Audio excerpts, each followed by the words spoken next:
అపోస్తుల కార్యములు 9వ అధ్యాయం 36వ వచనము నుంచి 42వ వచనం వరకు నేను ధ్యానిస్తూ చదువుతున్నాను, మీరు వినండి.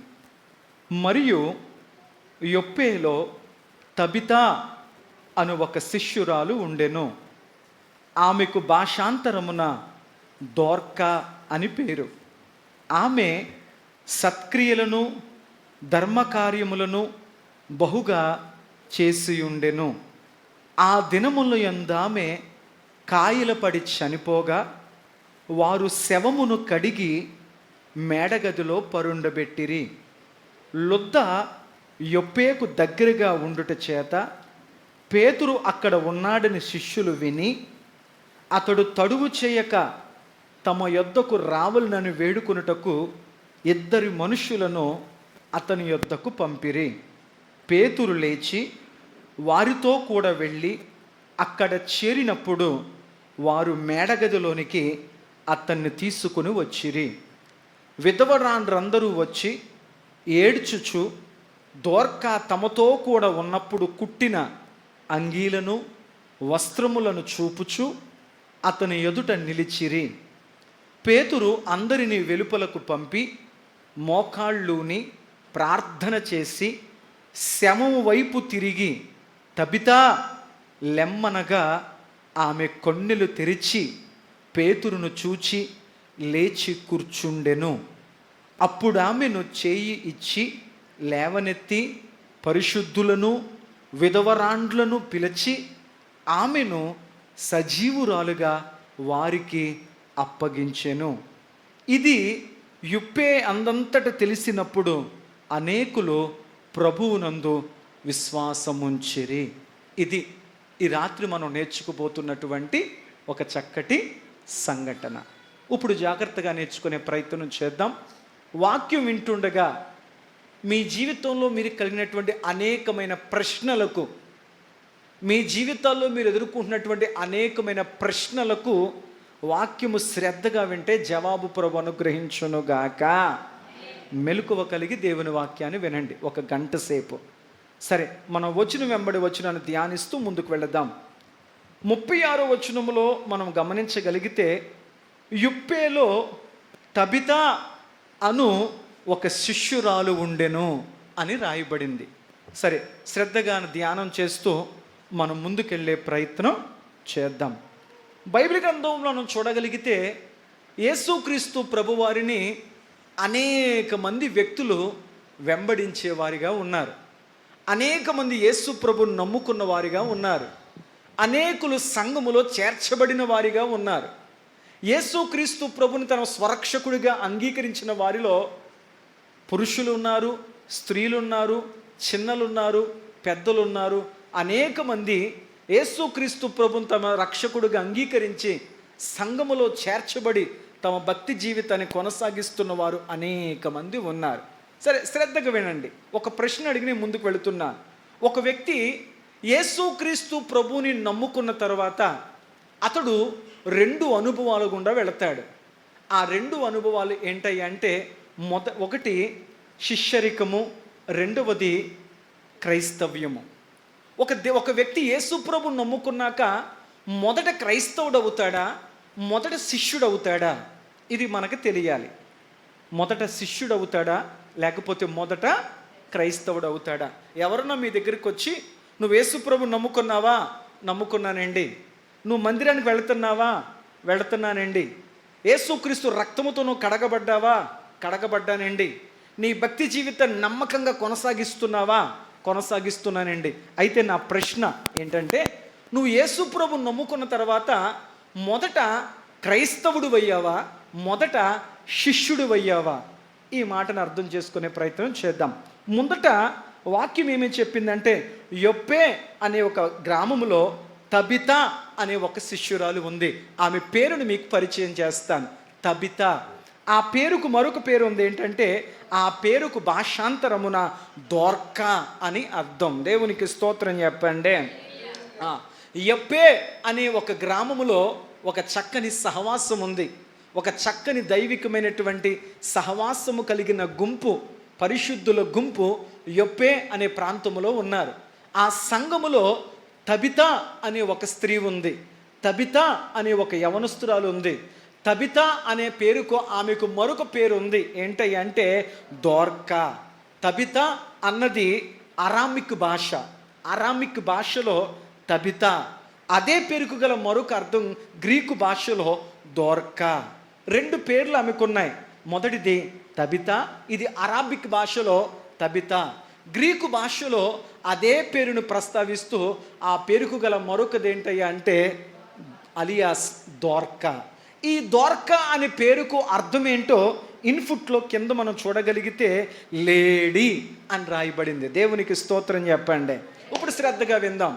యొప్పే అనే గ్రామములో ఒక సంఘం ఉంది, ఒక పరిశుద్ధుల గుంపు ఉంది, మనలా ప్రభుని ఆరాధించే ఒక సమూహం ఉంది. ఆ సంఘములో ఒక యవనస్తురాలు, ఆ సంఘములో తబిత లేకపోతే దోర్కా అని పేరిచ్చేటువంటి ఒక సహోదరి ఉంది. ఆ పేరుకు గల అర్థం ఏంటి అంటే, చాలామంది వ్యక్తులు మందిరానికి వచ్చి యేసు ప్రభుని తన స్వరక్షకుడిగా అంగీకరించిన తర్వాత వారు బాప్తీసం పొంది రకరకాల పేర్లు పెట్టించుకుంటారు.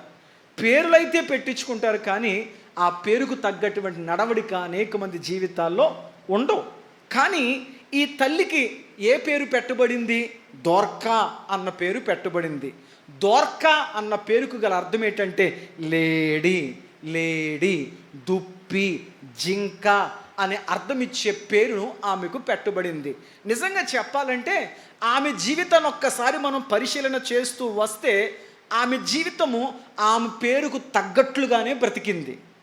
ఏ పేరైతే దైవ సన్నిధిలో పెట్టబడిందో, ఏ పేరైతే దైవజనుడి చేత పెట్టబడిందో, ఏ పేరైతే యేసు ప్రభు బిడ్డగా మార్చబడిన తర్వాత పెట్టబడిందో, ఆ పేరుకు తగినట్లుగానే ఆమె తన జీవితాన్ని గడపడం ప్రారంభించింది.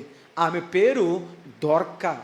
దోర్కా అన్న పేరుకు అర్థము లేడీ, లేడీ. ఆమె భక్తి జీవితం ఎలా ఉండేదంటే ఒక లేడీ లాంటి భక్తి జీవితాన్ని ఆమె కలిగి ఉండేది. ఆమె పేరుని మీకు అర్థమయ్యేలా చెప్పి అప్పుడు ఆమె జీవితంలో జరిగిన ఒక సందర్భాన్ని మీకు జ్ఞాపకం చేస్తాను. ఆమె పేరుకు గల అర్థం ఏంటి? లేడీ, లేడీ, జింక, దుప్పి. ఆ పేరుకు తగ్గట్లుగా ఆమె భక్తి చేసేదంట. సర్వసాధారణంగా మీకు చెప్తాను, లేడీకున్న లక్షణాల్లో మొదటి లక్షణం ఏంటంటే, మిమ్మల్ని ఎవరినైనా కానీ అమ్మా అడవిలో అందరికంటే వేగవంతంగా పరిగెట్టే జంతువేది అని అడిగితే అందరూ చెప్పే సమాధానం చిడతపులి.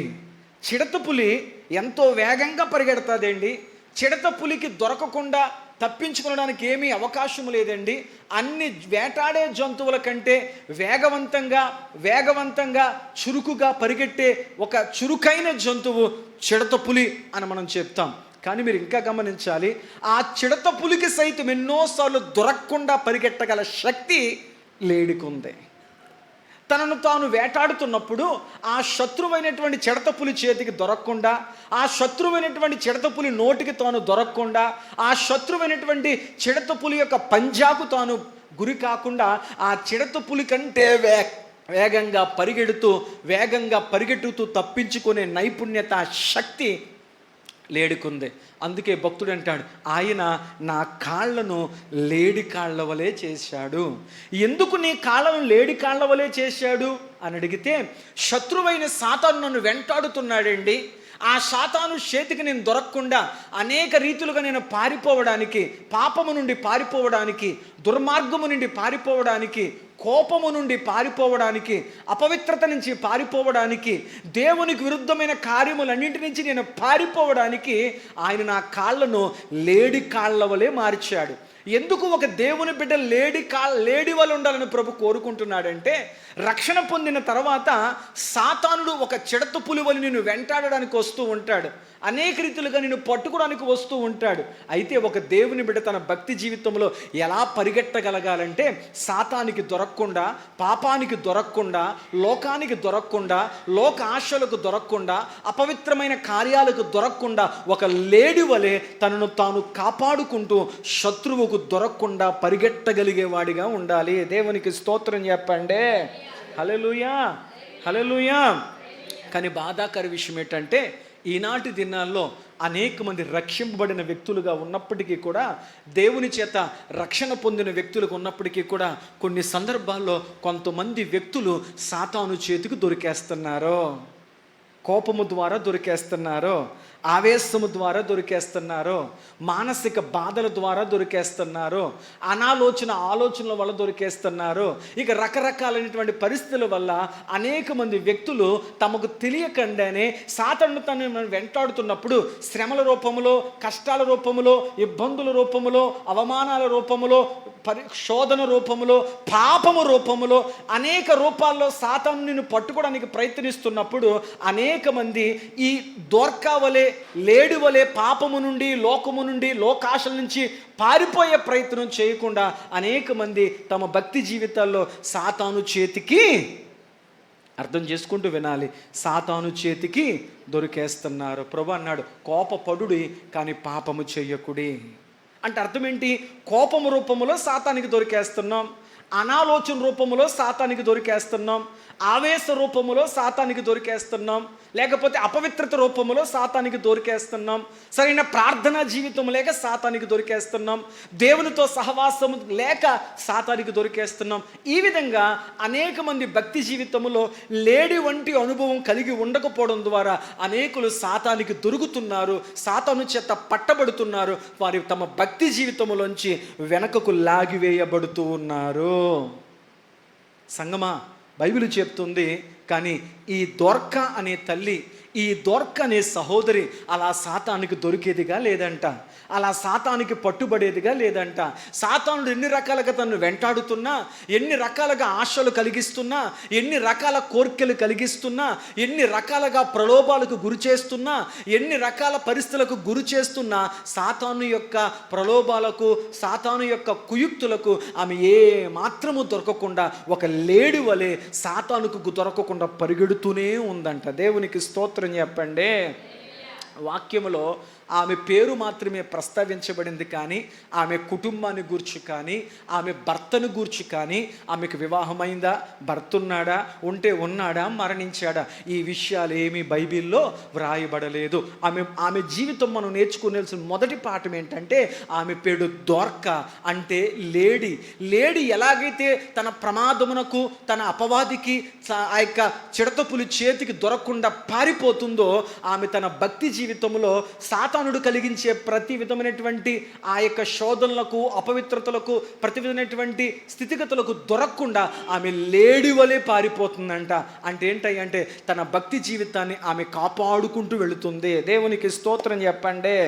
భక్తి చేయడం గొప్పతనం కాదు, భక్తిని కాపాడుకుంటూ వెళ్ళాలి, ఆత్మీయతను కాపాడుకుంటూ వెళ్ళాలి, విశ్వాసాన్ని కాపాడుకుంటూ వెళ్ళాలి, సాక్ష్యాన్ని కాపాడుకుంటూ వెళ్ళాలి, నీతిని కాపాడుకుంటూ వెళ్ళాలి, దేవునితో సహవాసాన్ని కాపాడుకుంటూ సాతానికి దొరకకుండా వెళ్ళాలి. ఎందుకంటే వాడు ఎవరిని మృంగుదుమా అని చూస్తున్నాడు. ఎవరి జీవితంలో ప్రార్థన అని నీరు లేకపోతే, ఎవరి జీవితంలో విశ్వాసము అనే నీరు తగ్గిపోతే, ఎవరి జీవితంలో పవిత్రత అనే నీరు తగ్గిపోతే వారిని పట్టుకొని ఈడ్చుదామని, మరలా లోకం వైపు, లోకాశల వైపు, లోక కోరికల వైపు మనల్ని ఈడ్చికెళ్దామని ఎవరు దొరుకుతారని వెంబడిస్తూ ఉన్నాడు. కానీ దోర్కా తన పేరుకు తగ్గట్లుగా ఆమె లోకానికి సంబంధించినటువంటి ఏ ఆశలకు దొరకకుండా ఆమె ఆత్మీయ జీవితంలో ఒక లేడి వలె పరిగెడుతూనే ఉందంట. దేవునికి స్తోత్రం చెప్పండి. మరొకలా చెప్పాలంటే ఆమె సంఘ జీవితం ఎంత చక్కగా ఉందంటే, ఇదిగో దేవుని కొరకు ఎవరున్నారు, దేవుని కార్యాల కొరకు ఎవరున్నారు, దేవుని పరిచర్య కొరకు ఎవరున్నారు, మరి సన్నిధి స్త్రీలుగా ఎవరున్నారు, ఇదిగో దేవుని పరిచర్యాలి, మందిర పరిచర్యాలి, దైవ కార్యాల్లో ఉండాలి, ఎవరున్నారు అని అంటే అనేక మంది వెనకడుగులు వేస్తూ మనకెందుకులే మనకెందుకులే మనకెందుకులే అని వెనకడుగులు వేస్తూ సాతానుకు దొరుకుతూ ఉంటే, ఈమె ఒక లేడి వలె దైవికమైన ప్రతి కార్యాలకు నేనున్నానని పరిగెడుతూ ముందుకెళ్ళిపోయేదంట. దేవునికి స్తోత్రం చెప్పండి. అందుకు దేవుని బిడ్డగా ఉన్న మనము ఆత్మీయ జీవితంలో ముందుకు పరిగెడుతూ ఉండాలి తప్ప వెనకకు.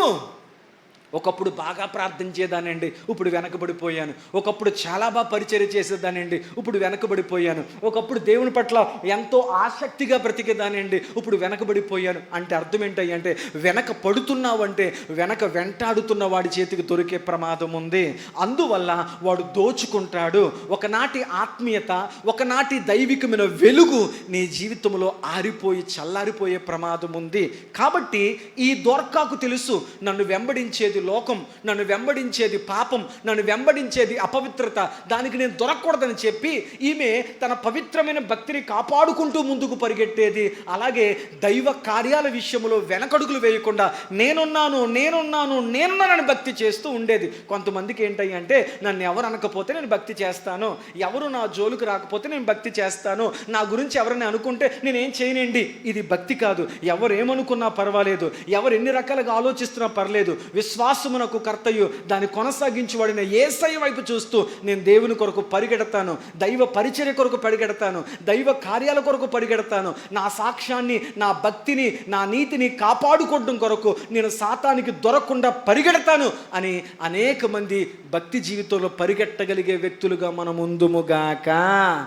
అలా కాకుండా కోపాలకు, తాపాలకు, లేకపోతే అపవిత్రతకు, భక్తిహీనతకు మనం దొరికిపోతే తత్ఫలితంగా ఆత్మీయ జీవితంలో సారాన్ని కోల్పోయి చల్లారిపోయే ప్రమాదం ఉంది. దీని గురించి అపోస్తులైన పౌలు తన సాక్ష్యం ఏమని చెప్తున్నాడంటే, ఫిలిప్పీలకు రాసిన పత్రిక అపోస్తులైనటువంటి పౌలు ఒక వ్యక్తి యొక్క ఆత్మీయ జీవితం, ఒక వ్యక్తి యొక్క భక్తి జీవితం ఎలా దేవుల్లో పరిగెట్టాలని చెబుతున్నాడంటే, ఫిలిప్పీలకు రాసిన పత్రిక 3వ అధ్యాయం 14వ వచనం కనుక మనం చదవగలిగితే ఒక చక్కని సాక్ష్యాన్ని చెప్తాడు పౌలు వ్యక్తిగతంగా. క్రీస్తు యేసు దేవుని ఉన్నతమైన పిలుపునకు కలుగు బహుమానమును పొందవలెనని, ఇదిగో ఏ ఉద్దేశముతో, ఏ ప్రణాళికతో నశించిపోతున్న యేసుక్రీస్తు వారు రక్షించుకున్నారో, ఒకప్పుడు లోకస్తుడిగా, ఒకప్పుడు అన్యుడిగా, ఒకప్పుడు దేవుడంటే ఎరగని వ్యక్తిగా బ్రతికిన నన్ను, హింసకుడు, దోషకరుడు, హానికరుడుగా బ్రతికిన నన్ను ఏ పిలుపుతో నన్ను పిలిచాడో, ఆయన పట్ల నా ఉద్దేశం ఏంటో, ఆయన పట్ల నా ప్రణాళిక ఏంటో, ఆ ఉద్దేశము, ఆ ప్రణాళిక నెరవేర్చుకుని నిమిత్తము గురి యొద్దకే, గమ్యము యొద్దకే, నేను చేరాల్సిన గురి యొద్దకే, నేను చేరాల్సిన గమ్యం యొద్దకే, నేను చేరాల్సినటువంటి ఆ చివరి గమ్యం వైపే నేను పరిగెడుతూ ఉన్నాను. దేవునికి స్తోత్రం చెప్పండి. ఒక సంగమా, నువ్వు గుర్తుపెట్టుకోవాల్సిన విషయం ఏంటంటే, నీ ప్రయాణము ఎటువైపు, ఎందుకు మందిరానికి వచ్చావు, ఎందుకు ప్రభువును స్వరక్షకుడిగా అంగీకరించావు, ఎందుకు బాప్తిస్మం పొందుకున్నావు, ఎందుకు దేవుని బిడ్డగా మార్చబడ్డావు. అనేకుల ప్రయాణము ఏవేవో కారణాల చేత మధ్యలోనే ఆగిపోతుంది. అనేకుల ప్రయాణము, అనేకుల భక్తి జీవితము అనేకమైన కారణాల చేత మధ్యలోనే చల్లారిపోతూ ఉంది. కానీ పౌలు అంటున్నాడు, ఇదిగో నేను ఎందుకు యేసు ప్రభువుని నమ్ముకున్నానో ఆ గమ్యం మీదే నా దృష్టి, నేను యేసు ప్రభుని ఎందుకు వెంబడిస్తున్నానో ఆ గమ్యం మీద నా దృష్టి. ఈ మధ్యలో జరిగే దేని మీద నా దృష్టి లేదు, ఈ మధ్యలో జరిగే దేని మీద నా ఆలోచన లేదు. నా గమ్యం ఏంటో నాకు తెలుసు, నేను చేరాల్సినటువంటి ఆ స్థలం ఏంటో నాకు తెలుసు. గనుక ఇదిగో నేను ఆ పిలుపు వైపు, ఆ గమ్యం వైపు, ఆ గురి వైపు నేను నడుస్తున్నాను కాదు, పరిగెడుతున్నాను. పరిగెట్టకపోతే సాతాను పట్టుకుంటాడు, పరిగెట్టకపోతే శోధన పట్టుకుంటుంది, పరిగెట్టకపోతే రోగాలు పట్టుకుంటాయి, పరిగెట్టకపోతే నా జీవితాన్ని వెనకకు లాగడానికి సాతానుడు అనేక రకాలైన ప్రయత్నాలు చేస్తూ నన్ను పట్టుకునే ప్రయత్నం చేస్తున్నాడు. నా ఉద్దేశం ఏంటంటే, నేను గమ్యాన్ని చేరాలి, రెండవది వీడికి దొరకకుండా పరిగెట్టాలి. దేవునికి స్తోత్రం చెప్పండి. భక్తి అంటే సావధానంగా, నచ్చినట్లు, కుదిరినట్లు చేసేది భక్తి కాదు. సాతానుడు ఎప్పటికప్పుడు నేను పట్టుకునే ప్రయత్నం చేస్తూ ఉంటాడు. వాడిని ఇంటి వాకిటి ఉన్నాడు, వాడు నీ మీద వాంఛ కలిగి ఉన్నాడు. ఎప్పుడు ఆరిపోతావా, ఎప్పుడు చల్లారిపోతావా అని చూస్తున్నాడు. అలాంటి వాడి జీవితానికి, అలాంటి వాడి చేతికి నీ ఆత్మీయ జీవితం అందకుండా ఉండాలి అంటే పౌలు అంటున్నాడు, నన్ను పిలిచిన ఆ దేవుని పిలుపుని బట్టి, ఎందుకు దేవుణ్ణి నమ్ముకున్నాను, ఎందుకు యేసు ప్రభువును వెంబడించాను, ఎందుకు ఈ జీవ మార్గంలో నేను వచ్చాను, దాని మీదే నా ధ్యాస, దాని మీదే నా దృష్టి తప్ప ఇక దేని మీద నా దృష్టి ధ్యాస లేదు. ఆ గురి యొద్దకు నేను పరిగెట్టడానికి ఇష్టపడుతున్నాను. దేవునికి స్తోత్రం. సంగమా, నేను ఒక ప్రశ్న అడుగుతున్నాను. ఈరోజు నీ గమ్యం ఎటువైపు, నీ ధ్యాస ఎటువైపు, నువ్వు చేరాలనుకున్నటువంటి ఆ ముగింపు ఎటువైపు? అసలు ఎందుకు ప్రభు మందిరానికి వస్తున్నావు? ఒక ప్రశ్న మిమ్మల్ని మీరు అడగండి. నేను ఎందుకు యేసు ప్రభుని నమ్ముకున్నాను, నేను ఎందుకు మందిరానికి వస్తున్నాను, నేను ఎందుకు ఆన్లైన్ ప్రేయర్కి వస్తున్నాను, నేను ఎందుకు వాక్యం వింటున్నాను, అసలు నా గమ్యం ఏది, నేను చేరాల్సినటువంటి ఆ గమ్యం ఏంటి? నీకు గమ్యం తెలుసా? నీ గమ్యం నీకు తెలియకుండా నువ్వు భక్తి చేస్తే, నువ్వు చేరాల్సిన గమ్యం నీకు తెలియకపోతే నువ్వు అక్కడెక్కడే తిరుగుతావు. ఎందుకు ప్రార్థనకు వచ్చావో తెలియదు, ఎందుకు యేసుప్రభువును నమ్ముకున్నావో తెలియదు. నీ గమ్యం ఏంటి తెలియకుండా నువ్వు అక్కడక్కడే తిరగాల్సి వస్తుంది. వ్యర్థమైన వాటి మీద నీ ధ్యాస పెట్టాల్సి వస్తుంది. భక్తులకు తమ గమ్యం ఏంటో తెలుసు. శ్రమలైనా, కష్టాలైనా, ఇరుకులైనా, ఇబ్బందులైనా, వ్యాధులైనా, రోగాలైనా దేని మీద వారు మనసు పెట్ట ఎందుకో తెలుసా? వారికి గమ్యం తెలుసు కనుక ఆ గమ్యం మీదే ధ్యాస పెట్టి పరిగెట్టుకుంటూ వెళ్ళారు. ఒక ఆత్మీయ తండ్రిగా సంఘ బిడ్డలు మీ అందరికీ ప్రభుపక్షం నేను చెప్తున్నాను, ఒక ప్రతి ఆత్మీయుడికి కూడా తన గమ్యం ఏంటో తెలియాలి. దేవునికి స్తోత్రం చెప్తున్నాను. ఆ గురి యొద్దకు నేను పరిగెడుతున్నాను. భక్తి జీవితంలో మనకేముండాలి చెప్పరేంటమ్మా? భక్తి జీవితంలో మనకి గురేంటో, మన గమ్యమేంటో మనకు తెలియాలి. రెండవది, మనం పరిగెత్తాలి. దేవుని కొరకు పరిగెత్తాలి, దైవ కార్యాల కొరకు పరిగెత్తాలి. దైవ కార్యాల కొరకు వెనకడుగులు వేసేవారిగా ఉండకూడదు, మనం ముందుకు వెళ్ళేవారిగా ఉండాలి. దేవునికి స్తోత్రం చెప్పండి. ఆ పేరు కోసమే చెప్తున్నాను. నెంబర్ 1, ఆ పేరుకున్న మొదటి అనుభవం ఏంటయ్యా అంటే ఆమె దేవుని కొరకు పరిగెట్టగలిగేది. అందుకే పౌలు అన్నాడు, నేను గమ్యం వైపు పరిగెడుతున్నానయ్యా అన్నాడు. రెండవది, లేడుకున్న రెండవ లక్షణం అని చెప్పి ముందుకెళ్ళే ప్రయత్నం చేద్దాం. కీర్తనల గ్రంథము 18వ అధ్యాయం, కీర్తనల గ్రంథము 18వ అధ్యాయం 33వ వచనాన్ని చూద్దాం. కీర్తనల గ్రంథం 18వ అధ్యాయం 33వ వచనం. ఆయన నా కాళ్ళు, అమ్మా, ఆయన నా కాళ్ళు జింక కాళ్ళ వలె చేయుచున్నాడు. ఎందుకు జింక కాళ్ళ వల్ల నీ కాళ్ళు చేస్తున్నాడు? నెంబర్ వన్, సాతాను చేతికి దొరకకూడదు, సమస్యల చేతికి దొరకకూడదు, నన్ను వెనక్కలాగి ఏటి చేతికి నేను దొరకకూడదు, ఎవరి మాటలకు నేను దొరకకూడదు, ఎవరి ఆలోచనకు దొరకకూడదు. దొరికితే నా ఆత్మీయత పాడైపోతుంది, నా భక్తి పాడైపోతుంది, నా విశ్వాసం పాడైపోతుంది, నేను చేరాల్సిన గమ్యం పాడైపోతుంది. కాబట్టి ఒక దేవుని బిడ్డను దేవుడు ఎలా ఉండాలని కోరుకుంటున్నాడంటే నీ కాళ్ళను దేవుడు జింక కాళ్ళ వలె, లేడి కాళ్ళ వలె మార్చాలనుకుంటున్నాడు. నెంబర్ 1, నువ్వు గమ్యానికి పరిగెట్టాలి. నెంబర్ 1, నీవు సాతాను చేతికి దొరకకుండా పరిగెట్టాలి, దేవుని ఉద్దేశం. రెండవది, ఆయన నీ కాళ్ళను లేడి కాళ్ళ వలె, జింక కాళ్ళ వలె ఎందుకు మారుస్తాలని కోరుకుంటున్నాడు? ఎత్తైన స్థలములలో నిన్ను నిలబెట్టాలని. దేవునికి స్తోత్రం చెప్పండి. ఎందుకమ్మా నీకు ఆ పేరు పెట్టారు అని అడిగితే, అయ్యా నేను సాతాను చేతికి దొరకకూడదండి, నా భక్తి జీవితాన్ని వెనక్కలాగే అనుభవాల వైపు నేను దొరకకూడదండి, నా గమ్యం వైపు నేను పరిగెట్టాలని చెప్పి నా పేరు నాకు హెచ్చరిస్తూ ఉంది. రెండవది, నా పేరు నాకేమని చెప్తుందంటే, నా పేరుకున్న అర్థం ఏంటంటే ఆయన నీ కాళ్ళను జింక కాళ్ళ వలె చేశాడు. ఎందుకో తెలుసా? నువ్వు ఎత్తైన స్థలాల్లో నిలబడాలి. ప్రార్థన ఎత్తుల్లోకి నువ్వు వెళ్ళాలి, ఆత్మీయ ఎత్తుల్లోకి వెళ్ళాలి. నువ్వు మోకరించి ప్రార్థన చేస్తుంటే దేవుడు నీ మోకాళ్ళను బలపరిచి, నీ మోకాళ్ళ జీవితాన్ని స్థిరపరిచి, నీ మోకాళ్ళను దేవుడు శక్తితో నింపి ఆయన నీ పాదాలు స్థిరపరిచి ఆత్మీయ జీవితంలో, ప్రార్థనా జీవితంలో, విశ్వాస జీవితంలో, నువ్వు దైవికమైన అనుభవాల్లో నువ్వు ఉన్నత స్థితిలో ఉండాలని చెప్పి ఆయన నీ కాళ్ళను స్థిరపరుస్తూ ఉన్నాడు, నీ మోకాళ్ళను స్థిరపరుస్తూ ఉన్నాడు. దేవునికి స్తోత్రం. ఎలా ఉండాలి నీ ప్రార్థనా జీవితం? ఉసూరుమంటూ నా వల్ల కాదండి, ఇది కాదు భక్తి అంటే. భక్తుడు అంటున్నాడు, ఆయన నా కాళ్ళను జింక కాళ్ళగా చేశాడు. ఎందుకో తెలుసా? జింకకున్న గొప్పతనం ఏంటి తెలుసా? అది ఎత్తైన కొండ స్థలాల మీదకి ఎక్కుతుంది, ఎత్తైన పర్వత స్థలాల మీదకి ఎక్కుతుంది. డిస్కవరీ ఛానల్లో చూస్తుంటే కొండ గొర్రెలు కొన్ని ఏం చేస్తుంటే అంటే ఎత్తైన పర్వత శిఖరాల మీదకి ఎక్కుతూ ఉంటాయి. ఎక్కడానికి అవకాశం ఉండదు, ఎక్కడానికి అనుకూలత ఉండదు, అయినప్పటికీ అవి ఎత్తైన ప్రమాదకరమైన స్థలాలకు వెళుతూ ఉంటాయి. కానీ అవి వేసే ప్రతి అడుగు కూడా ఎంత బలంగా, ఎంత దృఢంగా వెళుతాయి అంటే అవి ఒక చోట అవి అడుగు వేస్తే అవి వెనకకు జారిపోనంత స్థిరత్వము కలిగిన అడుగులు అక్కడ వేస్తూ ఉంటాయి. దేవునికి స్తోత్రం. ఒక దేవుని బిడ్డ దినదినము ప్రార్థన, వాక్యము, సహవాసము, ఆరాధన, భక్తి అని తన భక్తి జీవితంలో దేవునిలో ఒక్కొక్క మెట్టు ఎదుగుతూ ఉంటే సాతానుడు ఎదుగుతున్న నిన్ను ఏదో ఒక చోట జారిపోయే ప్రయత్నం చేస్తాడు.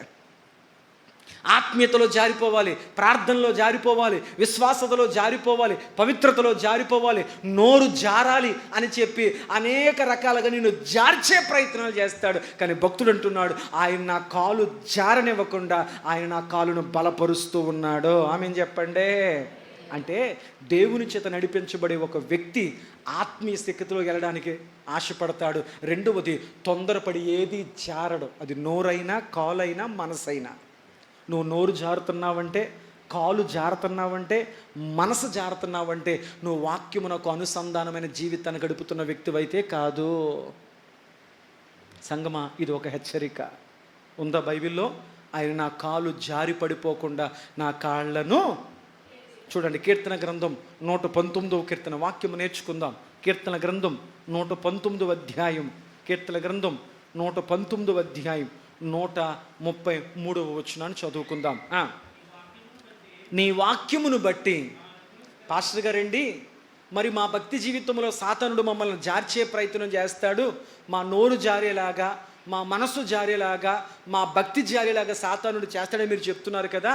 మరి మేము జారిపోకుండా ఉండాలంటే, దేవునిలో, ప్రార్థనలో, విశ్వాసంలో, నోటి మాట విషయంలో మేము జారిపోయేలా ఉండకుండా ఉండాలంటే మమ్మల్ని స్థిరంగా దేవునిలో నిలబెట్టగలిగేది ఏది అని అడిగితే వాక్యం చెప్తుంది, నీ వాక్యమును బట్టి నా అడుగులు స్థిరపరచు, ఏ పాపమును నన్ను ఏలనీయకుము. దేవునికి స్తోత్రం చెప్పండి. దేన్ని బట్టి అంటే నీ అడుగులు స్థిరపరచబడతాయి? దేన్ని బట్టి నీ మనసు స్థిరపరచబడుతుంది? దేన్ని బట్టి నీ నోటి మాటలు స్థిరపరచబడతాయి? నీ నోటి మాటల్లో దేవుడు ఉంటే, నీ మనసులో దేవుడు ఉంటే, నీ జీవితంలో దేవుడు ఉంటే నీ జీవితం జారదో, నీ మాట జారదో, నీ మనసో జారదో. అవి జారుతున్నాయంటే నువ్వు దేవుని వాక్యం బట్టి నిలబడుతున్న వ్యక్తివైతే. హల్లెలూయా, హల్లెలూయా. ఆ సహోదరి పేరేంటి చెప్పండి? దోర్కా. దోర్కా అన్న పేరుకి అర్థం ఏంటి? లేడీ. లేడుకున్న అనేక లక్షణాలు, 2 లక్షణాలే చెప్పాను. నెంబర్ 1, లేడుకున్న మొదటి లక్షణం ఏంటి? అది పరిగెడతాది. పరిగెడతాది. ఎందుకు లేడి పరిగెడతాది? తన ప్రమాదము చేతికి చిక్కకుండా పరిగెడతాది. పౌలు అంటున్నాడు, నేను పరిగెడుతున్నాను. ఎందుకు పరిగెడుతున్నాను? నేను పరిగెట్టడం వెనకాల 2 కారణాలు ఉన్నాయి. నెంబర్ 1, నా గమ్యం వైపు చూస్తూ నేను పరిగెడుతున్నాను. నెంబర్ 2, నన్ను వెనకకు లాగే వాటి విషయంలో నేను వాటికి దొరకకుండా పరిగెడుతున్నాను. సాతానుడికి దొరికే ప్రమాదం చాలా ఎక్కువ. అవ్వమ్మ దొరికేసింది. దేవునితో నడుస్తున్నటువంటి అవ్వమ్మ దగ్గరికి వచ్చి సాతాను అని అన్నాడు, అవ్వమ్మ ఇది నిజమా, ఇది నిజమా అన్న ఒక్క మాటకు అవ్వమ్మ దొరికింది. తన ఆత్మీయ జీవితంలో వెనకకు ఏడ్చబడింది. బైబిల్ గ్రంథంలో అనేక మంది వ్యక్తులు దేవునిలో నడుస్తున్నప్పుడు సాతానుడు వారికి రకరకాల ఆశలు, రకరకాల పరిస్థితులు కలిగించి వారిని వెనకకు పట్టుకుని లాగాడు కనుక అనేకులు భక్తి జీవితంలో తమ గమ్యాన్ని కోల్పోయి ఆత్మీయ భ్రష్టత్వంలోకి వెళ్ళిపోయారు. సంగమా జాగ్రత్త. పౌలు చెబుతున్నట్లు నీ పిలుపేంటి, నీ దర్శనం ఏంటి, నీ గమ్యం ఏంటి, నువ్వు చేరాల్సిన గురేంటో నీకు తెలియాలి. అలా తెలియకుండా మందిరానికి ఎన్ని సంవత్సరాలు వచ్చినా నువ్వు పరలోక సంబంధమైన వాటి మీద కాకుండా ఇక్కడున్న వాటి విషయాల మీదే మనసు పెట్టి ఎక్కడో విషయాలు ఇక్కడ ఊసులే మాట్లాడుకుంటావు. నీ గమ్యం నీకు తెలీదు. రెండవది, ఆయన నా కాళ్ళను లేడి కాళ్ళ వలె చేస్తున్నాడు. ఎందుకో తెలుసా? ఆయన నా మోకాళ్ళను బలపరుస్తున్నాడు. మోకాళ్ళ మీద నేను ఆత్మీయ జీవితంలోకి ఎదగాలి, ప్రార్థనా జీవితంలోకి ఎదగాలి, విశ్వాస జీవితంలోకి ఎదగాలి, భక్తి జీవితంలోకి ఎదగాలని చెప్పి ఆయన నా కాళ్ళను ఎంత గొంతుకు చింపుకొని చెప్తున్నాను. వింటున్నారా? నిద్రపోతున్నారు కొంతమంది. ఈ వాక్యం మరలా దొరుకుతుందా మీకు? కాళ్ళను బలపరుస్తున్నాడు దేవుడు. ఎందుకు బలపరుస్తున్నాడు? వాక్యం వినకపోతే సత్యం తెలియదు. సత్యం తెలియకపోతే జారిపోతాయి అన్నీ కూడా. ఆయన జారి పడిపోకుండా నా కాళ్ళను స్థిరపరుస్తున్నాడు. దేవా, నీ వాక్యము చేత నన్ను స్థిరపరచు. వాక్యము నాలో ఉంటే నా మనసు జారదో, వాక్యం నా నోట్లో ఉంటే నా మాట జారదో, వాక్యము నా ఆత్మీయతలో ఉంటే నా ఆత్మీయతలు నేను జారిపోను. దేవునికి స్తోత్రం చెప్పండి. ఈ విధమైనటువంటి చక్కటి దైవిక సుగుణాలు కలిగి ఉంది గనుక ఆ సహోదరి, ఆ తల్లి తన పేరుకు తగ్గట్లుగా, దోర్కా లేడి అన్న పేరుకు తగ్గట్లుగా తన భక్తిని కొనసాగించుకుంటూ వెళ్ళింది. దేవునికి స్తోత్రం. ఈ ఆత్మీయ ప్రయాణంలో వాళ్ళేమంటున్నారో, వీళ్ళేమంటున్నారో, వాళ్ళు అవుతున్నారో, వీళ్ళు వెనకాల మాట్లాడుకుంటున్నారో, వీళ్ళ గుసగుసలు ఆడుకుంటున్నారో, ఇటు మీద నీ ధ్యాస పెట్టావనుకో, నువ్వు ముందుకు సాగలేవు. నీ గమ్యం నీ దేవుని వైపు, ఎందుకు యేసు ప్రభుని నమ్ముకున్నావు? ఎందుకు మందిరానికి వచ్చావు? ఏ నమ్మకంతో ప్రభుని వెంబడిస్తున్నావు? ఆ గురి మీద, ఆ గమ్యం మీద తప్ప నీ మనసు దేని మీద పెట్టినా తత్ఫలితం అక్కడే నువ్వు ఆగిపోతున్నావు, అక్కడే నువ్వు నిలబడిపోతున్నావు, అక్కడే సాతానికి దొరుకుతున్నావు. అక్కడి నుంచి ఒక్క అడుగు నీ భక్తి జీవితంలో ముందుకు వెయ్యలేవు అని వాక్యం సెలవిస్తుంది. కాబట్టి ఏది ఏమవుతున్నా పర్లేదు, నీ గమ్యం నీకు తెలియాలి. ఆ గమ్యం వరకే నువ్వు పరిగెట్టాలి. ఆ గమ్యమును వైపు చూసేవాడు వెనకుండే దేని వైపు చూడడం, లోక మాటల వైపు, లోక ఆలోచనల వైపు, లోక దూషణల వైపు, లోక చాడీల వైపు, లోక సంబంధమైన నిన్ను దిగజార్చే దేని వైపు పట్టించుకోడు. అది పట్టించుకోవాలంటే నువ్వు వాగాలి. నువ్వు వాగాలంటే వాడికి దొరుకుతావు. దేవుని బిడ్డ అందుకే ఏది వినడం, ఏది పట్టించుకోడు, దేనికి విలువివ్వడు. ఎందుకో తెలుసా? వీటికి విలువిస్తా కూర్చుంటే ఆ విలువైంది నా జీవితంలో. చెప్పండి, నేర్చుకోవాలి ఈ పాఠాలు మీరు అందరూ కూడా. దేవా, నా కాళ్ళను స్థిరపరచు, బలపరచు, నీ వాక్యముతో నన్ను ఉన్నత స్థితిలో నన్ను నిలబెట్టు. దేవునికి స్తోత్రం చెప్పండి. అటువంటి భక్తి జీవితాన్ని కలిగి తన ఆత్మీయ జీవితాన్ని కొనసాగిస్తుంది దోర్కా అనేటువంటి ఒక తల్లి. సరే, ఆమెను గురించి బైబిల్ ఏం చెప్తుందంటే, దోర్కా అను ఒక శిష్యురాలు ఉండెను. ఆమె ఎవరంట? వినండి, ఎవరంట నానా? ఎవరంట? శిష్యురాలు. మిమ్మల్ని లేపుతుంది. వాక్యం వినడం వల్ల మీకు మంచి జరగాలని తప్ప మీకు నిద్రభంగం కలిగించి మిమ్మల్ని ఏదో బాట పెట్టాలని కాదు. దేవుని ఆశీర్వాదం మిమ్మల్ని దాటి వెళ్ళిపోకూడదని మిమ్మల్ని లేపుతున్నాను తప్ప మిమ్మల్ని ఏదో బాధ పెట్టాలనేది మాత్రమైతే కాదు. జాగ్రత్తగా వినండి. శిష్యురాలు ఉంది అని బైబిల్లో ఉంది. బైబిల్ గ్రంథంలో యేసు ప్రభు వారికి 12 మంది శిష్యులు ఉన్నారు. అవునా? యేసు ప్రభుకి ఎవరన్నా స్త్రీలలో శిష్యులు ఉన్నారా? స్త్రీలలో శిష్యులు ఉన్నారా? ఎవరూ లేరు. కానీ బైబిల్ మొత్తం అంతటిలో కూడా ఒక శిష్యురాలుగా పిలవబడే ఒకే ఒక వ్యక్తి బైబిల్ గ్రంథంలో ఈ తల్లి మాత్రమే. అందుకే చూడండి, ఆమెను ఒక విశ్వాసిగా కాదు, ఆమెను ఒక క్రైస్తవురాలిగా కాదు, ఆమె పేరు చెప్పిన వెంటనే ఆమెను శిష్యురాలు అని చెప్పాడు. దేవునికి స్తోత్రం చెప్పండి. ఆమెను ఏమని చెప్పారు? చెప్పండి.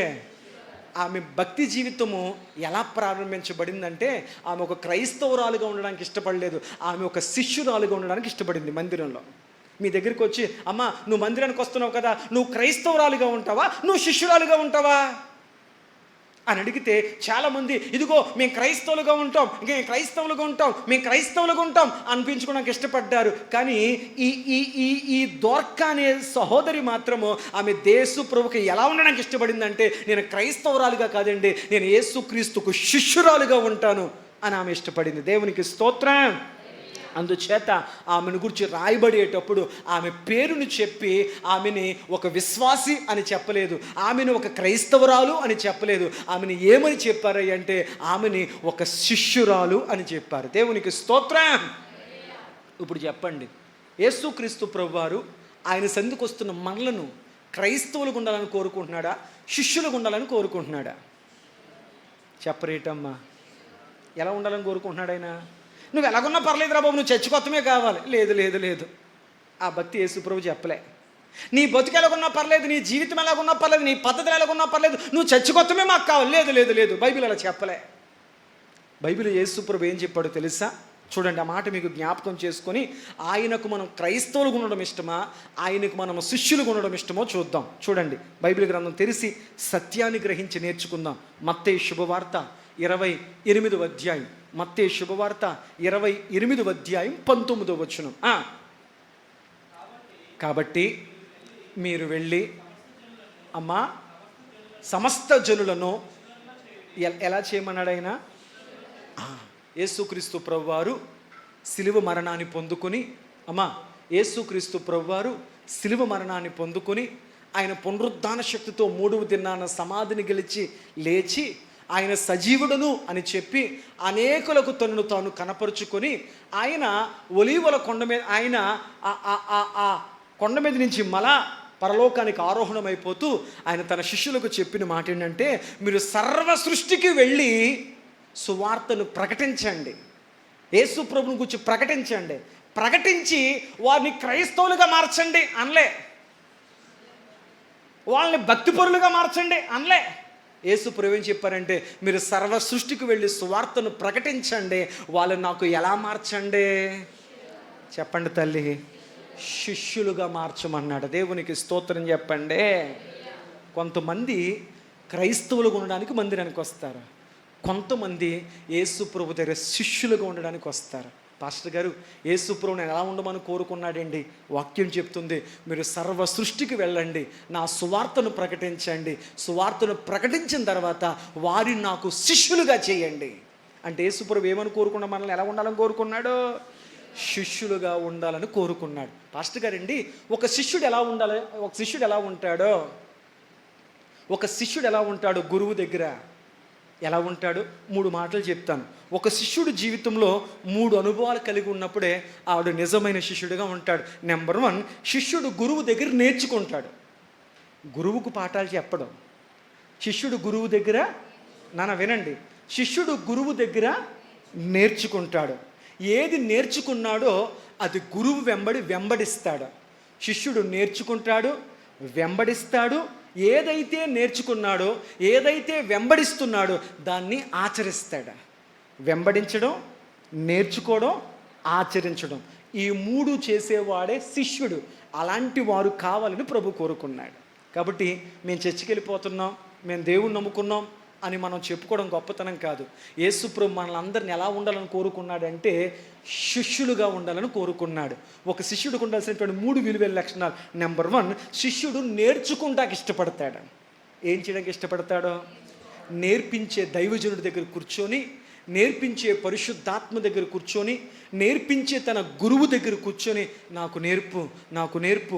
యోబు భక్తుడు బూడిదలో కూర్చొని అలాగే ప్రార్థించాడు కదా, దేవా నాకు తెలియంది నాకు నేర్పవా అన్నాడు. అంటే ఒక నిజమైన ఆత్మీయుడైన శిష్యుడు తన గురువు దగ్గర కూర్చొని నాకు నేర్పమంటాడు. ఏమని అడుగుతాడు? గురువుని ఎదిరించడం, గురువుని లెక్కలినట్టు మాట్లాడడం. ఏమంటాడు తెలుసా? నేర్చుకుంటానికి ఇష్టపడతాడు. నెంబర్ 1, ఒక నిజమైన శిష్యుడు గురువు దగ్గర నేర్చుకుంటాడు, నేర్చుకున్న దాన్ని వెంబడిస్తాడు, తన గురువును వెంబడిస్తాడు, తన గురువు యొక్క అడుగుజాడల వెంబడి నడుస్తాడు. గురువు ఎలా నడిస్తే, దైవజనుడు ఎలా నడిస్తే, కాపరి ఎలా నడిస్తే చెప్పండి. 1 నేర్చుకుంటాడు దైవజనుడి దగ్గర, 2వది దైవజనుడి వెంబడి, గురువు వెంబడి, కాపరి వెంబడి నడుస్తాడు. 3వది ఏంటయ్యా అంటే అతడు తన జీవితంలో దాన్ని ఆచరిస్తాడు. ఏది నేర్చుకున్నాడో, ఏది వెంబడిస్తాడో అది తన జీవితంలో ఆచరిస్తాడు. ఈ 3 లేనివాడు సరైన శిష్యుడు కాదు. ఈ 3 లేనివాడు, ఒక శిష్యుడికి ఉండాల్సిన మంచి లక్షణాలు ఎన్ని త్వరగా చెప్పండి. నెంబర్ 1, గురువు దగ్గర నేర్చుకుంటాడు. నువ్వు నేర్చుకుంటున్నావా దేవుని వాక్యాన్ని? నెంబర్ 2, ఏది నేర్చుకున్నావో దాన్ని వెంబడించాలి. తన గురువును వెంబడిస్తాడు, దైవజనుని వెంబడిస్తాడు, సంఘాన్ని వెంబడిస్తాడు. అది మంచి శిష్యుడి లక్షణం. నెంబర్ 3, తన జీవితంలో ఆచరిస్తాడు. ఈ 3 ఒక మంచి శిష్యుడికి ఉండాల్సినటువంటి లక్షణాలు. యేసు ప్రభు చెప్పారు, అలాంటి శిష్యులు నాకు తయారు చేయండి. ఉపయోగం లేని పొట్టు కాదు, ఉపయోగం లేనటువంటి వేలాది మంది కాదు. నాకు కావలసింది శిష్యులు, వాక్యాన్ని నేర్చుకునేవారు కావాలి, వాక్యాన్ని వెంబడించేవారు కావాలి, వాక్యాన్ని ఆచరించేవారు కావాలి. క్రైస్తవులమని చెప్పుకునేవారు వద్దు. ఇప్పుడు చెప్పండి, యేసు ప్రభు నిన్ను నన్ను ఎలా ఉండాలని కోరుకుంటున్నాడో? చర్చికి వచ్చి ఆదరించుకుని వెళ్ళిపోవాలని ప్రభు కోరుకుంటలే. మేము క్రిస్టియన్స్మే అని చెప్పుకోవాలని కోరుకుంటలే. గురువుని దాటి వెళ్ళిపోవాలని కోరుకుంటలే. గురువుని ఎదిరించాలని కోరుకుంటలే. గురువు దగ్గర నేర్చుకుంటాడు, గురువును వెంబడిస్తాడు, గురువు వెంబడి ఆచరిస్తాడు. సరే, మీ సొంత మాటలు మాకు చెప్పొద్దు, వాక్యం ఏముందో చెప్పండి. యేసు ప్రభు ఏం చెప్పాడో చెప్పండి, చూద్దాం రండి. మత్తయి శుభవార్త 28:19 చదివారు కదా, మీరు నాకు శిష్యులను చేయండి అన్నారు కదా. కిందకి రండి. లూకా శుభవార్త 6:40. లూకా శుభవార్త 6:40. యేసు ప్రభు ఏం చెప్పారో చూద్దాం. శిష్యుడు తన బోధకుడి కంటే, అంటే అర్థం ఏంటి తల్లి? శిష్యుడు తన బోధకుడి కంటే అంటే మీకేం తెలియదు నాకు తెలుసు అని దైవజనుడి కంటే, కాపరి కంటే, పాస్టర్ గారి కంటే, గురువు కంటే ఏ విశ్వాసి ముందు వెళ్ళలేడు, అధికుడు కాదు. వాక్యం ఉందన్నమాట. ఏ శిష్యుడు తన బోధకుడి కంటే, బైబిల్ అంటుంది, గురువు లేని భక్తి గుడ్డి భక్తి అంట. నేను నడిపించే ఒక గైడు, నేను నడిపించే ఒక మార్గదర్శి, నీకు నేర్పించేటువంటి ఒక గురువు ఉండాలి. అందుకే యేసుప్రభుని రబ్బూని అని పిలిచేవారంటే. యేసుప్రభుని ఏమని పిలిచేవారు? రబ్బూని అని పిలిచేవారు. రబ్బూని అంటే బోధకుడా, సద్బోధకుడా, గురువు అని అర్థం. కాబట్టి ఒక దైవజనుడిని ప్రభు ఇక్కడ మీకు ఎందుకు పెట్టాడంటే మీకు నేర్పించడానికి. మీరు ఎందుకు మందిరానికి వచ్చారు? ఒకే ఒక గమ్యం ఏంటంటే నేను నేర్చుకోవాలి, నా దైవజనుడు చెప్తున్న వాక్యాన్ని నేను నేర్చుకోవాలి. నేను ఏదైతే నేర్చుకుంటున్నానో అది నా దైవజనుడు వెంబడి నేను వెంబడించాలి. ఏదైతే దైవజనుడి వెంబడి నేను వెంబడిస్తూ నడుస్తున్నానో, మూడవది అది నా జీవితంలో నేను ఆచరించాలి. అలా చేయగలిగితేనే ఆ శిష్యరికము, ఆ డిజైబుల్స్ అనేటువంటిది ప్రభువు కోరుకున్న శిష్యరికంగా మారుతుంది. ఎంతోమంది శిష్యులుగా వస్తారు, కానీ కొద్దిమందే గమ్యానికి చేరే శిష్యులుగా మారతారు. దేవునికి స్తోత్రం. ఇది తల్లి మనం మందిరానికి వచ్చిన ఉద్దేశం. ఎందుకు? నేర్చుకోవడానికి, వెంబడించడానికి, ఆచరించడానికి వచ్చాం. అంతకుమించి ఏ పనికి రాలే. యేసుప్రభు అన్నాడు, శిష్యుడు తన బోధకుడి కంటే గొప్పోడు కాదు. ఎందుకంటే నువ్వు బైబిల్ చదివితే నీకు వాక్యం తెలుస్తుంది, కానీ బలిపెడి నిలబడితే దేవుని ఆత్మ జ్ఞానం తెలుస్తుంది. చదువు వచ్చిన ప్రతివాడు బైబిల్ చదువుతాడు. దేవుని ఆత్మ ఉన్నవాడే ఆ చదివిన దాన్ని విరిచి పంచగలుగుతాడు. దేవునికి స్తోత్రం. నేను అంటున్నాను, చదవడం గొప్ప, విరిచి పంచడం గొప్ప. నేటి దినాలు యూట్యూబ్ ఆన్ చేస్తుంటే మనకంటే బైబిల్ ఎవరెక్కువ చదువుతున్నారు? హైందవ సహోదరులు చదువుతూ, మనకంటే ఎక్కువసార్లు బైబిల్ చదువుతూ, మనకన్నా బైబిల్లో ఎక్కడ ఏముందో నెత్తుకోవడానికి టైం పడుతుంది, కానీ వాడు బైబిల్ కూడా తెరవకుండా పలానా చోట పలానా అధ్యాయం, పలానా వచనం, పలానా మాటలేదా అని చెప్పి వాడు బైబిల్లో తప్పులు వెతకడానికి, బైబిల్ తప్పు అని నిరూపించడానికి వాడు బైబిల్ మొత్తం చదివేస్తున్నాడో, కానీ బైబిల్ సత్యమని తెలిసిన క్రైస్తవుడు బైబిల్ చదువుతాలే, బైబిలు చదవడం లేదు. అందుకే మనం ఆత్మీయంగా దిగజారిపోతున్నాం. వాక్యం వినడం లేదు, అందుకే మనం ఆత్మీయంగా ప్రభులో నిలబడలేకపోతున్నాం. బైబిల్ అంటుంది, ఏ శిష్యుడు కూడా తన గురువు కంటే, తన బోధకుడి కంటే, తన దైవజనుడి కంటే, తన కాపరి కంటే అధికుడు కాదు. ఎందుకంటే నీకు చదువు వస్తే బైబిల్ చదువుతాం, కానీ దైవజనుడు బలిపీఠం మీద నిలబడి వాక్యాన్ని విరవకపోతే దానిలో ఆత్మ సంబంధమైన పాఠం నీకు తెలియదు. అందుకే ప్రకటన గ్రంథంలో నా సంఘపు దూతకి ఎలాగూ చెప్పు అన్నాడు తప్ప సంఘానికి చెప్పమనలే, సంఘ పెద్దగా చెప్పమనలే, సంఘపు దూతకు మాత్రమే చెప్పేందుకు తెలుసా? నా నడిపింపు, నా ఆత్మజ్ఞానము ఆ బలిపీఠం మీద నా వాక్యమును విరిచే దూత మీద మాత్రమే పనిచేస్తుంది. అందుకు బైబిల్ చెప్పింది, ఏ శిష్యుడు తన బోధకుడి కంటే గొప్పోడు కాదు. నీకు వాక్యం చదవడం వచ్చేమో, కానీ ఆత్మజ్ఞానం తెలియాలంటే బలిపీఠం మీద దైవజనుడు విరిస్తే తప్ప ఆత్మజ్ఞానం బయటికి రాదో. దేవునికి స్తోత్రం అని ప్రభు చెప్పారు. చదవండి మాట. సిద్ధుడైన శిష్యుడైన నేర్చుకునే ప్రతివాడును తన బోధకుని వలి ఉండాలా? బోధకుని దాటి వెళ్ళిపోవాలా? మీకేం తెలియదు, కూర్చోండి, నాకు తెలుసు అనాలా? అయ్యా నా పాస్టర్ గారిలా ఉంటే చాలు, ఆయన వెంబడి నడిస్తే చాలు, ఆయనలా ఉంటే చాలు అనాలా? ఇంటిని చూసి ఇల్లాలను చూడాలంట. ఒక విశ్వాసం చూసి ఒక భక్తిని, ఒక విశ్వాసం చూసి ఒక విశ్వాసం ఇంత ప్రార్థనలో ఉందంటే, ఇంత భక్తిగా ఉంటుందంటే, ఇంత యథార్థంగా ఉంటుందంటే, ఇంత చక్క వాక్య జ్ఞానం కలిగి ఉందంటే, ఆమెను ఆ విధంగా నడిపిస్తున్న దైవజనుడు ఇంకెంత ఆత్మీయుడో అని చెప్పి ఒక విశ్వాసం చూసి వెంబడిస్తున్న దైవజనుడు గుర్తించాలంట. దేవునికి స్తోత్రం. ఇలా ఉన్నారా, ఏ చర్చికి వెళ్తున్నారా అని మాత్రం అనిపించుకోవట్లేదు. నేను బైబిల్ ఉన్న మాటలు నేను చెప్తున్నాను. యేసుప్రభు అన్నారు, మీరు నాకు శిష్యులుగా ఉండండి. సర్వ సృష్టికి వెళ్ళి సువార్తను ప్రకటించి నాకు క్రైస్తవులను, విశ్వాసులను కాదు, నాకు శిష్యులు తయారు చేయండి. ఆ శిష్యులు నేర్చుకోవాలి, ఆ శిష్యులు వెంబడించాలి, ఆ శిష్యులు ఆచరించాలి. అది భక్తి అంటే అని చెబుతూ వాక్య ఆధారాలతో చెప్పాడు. సిద్ధుడైన ప్రతి వాడు బోధకుడు కంటే అధికుడు కాదు. నువ్వు అనుకుంటావు నేను గొప్ప అని, కుదరదు. వాక్యం దానికి అంగీకరించదో, నీ కాపరి వెంబడి, దైవజనుడి వెంబడి, నీ బోధకుడు వెంబడే నువ్వు నడవాలి తప్ప అతని కంటే నీకు ఎక్కువ తెలిసే అవకాశము, నీకు పుస్తక జ్ఞానం, చదివే జ్ఞానం ఉండొచ్చు, కానీ ఆత్మజ్ఞానం విరవాలి అంటే అది దేవుడు తన దాసునికి మాత్రమే ఇస్తాడు. ఆ వాక్యం బైబిల్లో ఉందా? శిష్యుడు తన బోధకుని వలె ఉండాలి, తన బోధకుడి కంటే వాడు అధికుడైతే మాత్రం కాదు. మీరు అంటారు ఒక మాట కుదరదు పాస్టర్ గారు, ఇంకా ఆధారాలు చెప్పండి చూద్దాం. యోహాను శుభవార్త 15వ అధ్యాయం 8వ వచనం. ప్రతి రిఫరెన్స్ రాసి పాస్టర్ గారు చెప్పింది నిజమా అబద్ధమా ఆలోచించండి. యోహాను శుభవార్త 15వ అధ్యాయం 8వ వచనం. మీరు అది దేవుడు యేసు ప్రభువు ఏమి కోరుకున్నాడంటే ప్రతి శిష్యుడు బహుగా ఫలించాలి, ఆత్మీయతలో ఫలించాలి, ఉద్యోగాల్లో ఫలించాలి, వ్యాపారాల్లో ఫలించాలి, చదువుల్లో ఫలించాలి, జీవితంలో ఫలించాలి, దాంపత్యంలో ఫలించాలి, ఆరోగ్యంలో ఫలించాలి. మీరు బహుగా ఫలించాలి. నా తండ్రి మహిమపరచబడును, ఇందువలన మీరు నాకు శిష్యులగుదురు. ఎందువలన? మీరు ఫలిస్తే మీరు నాకు శిష్యులు అవుతారు. మీరు ఫలించకపోతే చెప్తాలి, నువ్వు ఫలించకపోతే, నువ్వు వాక్యంలో ఫలిస్తే, వాక్యాన్ని శ్రద్ధగా వింటే, నువ్వు వాక్యాన్ని చక్కగా అర్థం చేసుకుని దైవజనుడు వెంబడి నడిస్తే నువ్వు ఫలిస్తావు. ప్రార్థనలో ఫలిస్తావు, సంఘములో ఫలిస్తావు, పరిచర్యలో ఫలిస్తావు. దేంట్లో ఫలిస్తావు? పరిచర్యలో ఫలిస్తావు, సంఘములో ఫలిస్తావు, వాక్యములో ఫలిస్తావు, ఆత్మీయతలో ఫలిస్తావు, ఉపవాసములో ఫలిస్తావు, ఆత్మీయతలో ఫలిస్తావు, పవిత్రతలో ఫలిస్తావు. దైవికమైన ప్రతి కార్యాల్లో నువ్వు ఫలిస్తావు. ఎందుకో తెలుసా? నువ్వు నేర్చుకుంటున్నావు కాబట్టి ఫలిస్తావు, నువ్వు వెంబడిస్తున్నావు కాబట్టి ఫలిస్తావు, నువ్వు ఆచరిస్తున్నావు కాబట్టి. ఎదురు తిరిగితే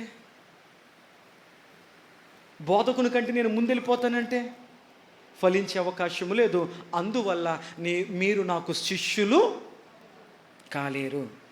శిష్యుడిగా ఉండాలంటే ఫలించాలి. సంగమా, నా ఆత్మీయ బిడ్డలారా, ఫలించాలి. నువ్వు ఫలిస్తున్నావా ప్రార్థనలో? నువ్వు ఫలిస్తున్నావా శిష్యరికంలో? ఏ విధానాల్లోనంట? కొన్ని మందిరాల్లో అయితే విశ్వాసులు దైవజనుడి ఇంటికి వచ్చి దైవజనుడికి అన్ని రకాల సేవలు చేస్తారు. కారణం, ఆ దైవజనుడి ఇంట్లో పనోళ్ళు కాదు వాళ్ళు. నా ఆత్మీయ తండ్రికి, నాకు ఆత్మజ్ఞానం బోధిస్తున్న నా గురువుకి మేము శిష్యరికం సేవ చేస్తున్నాం అని.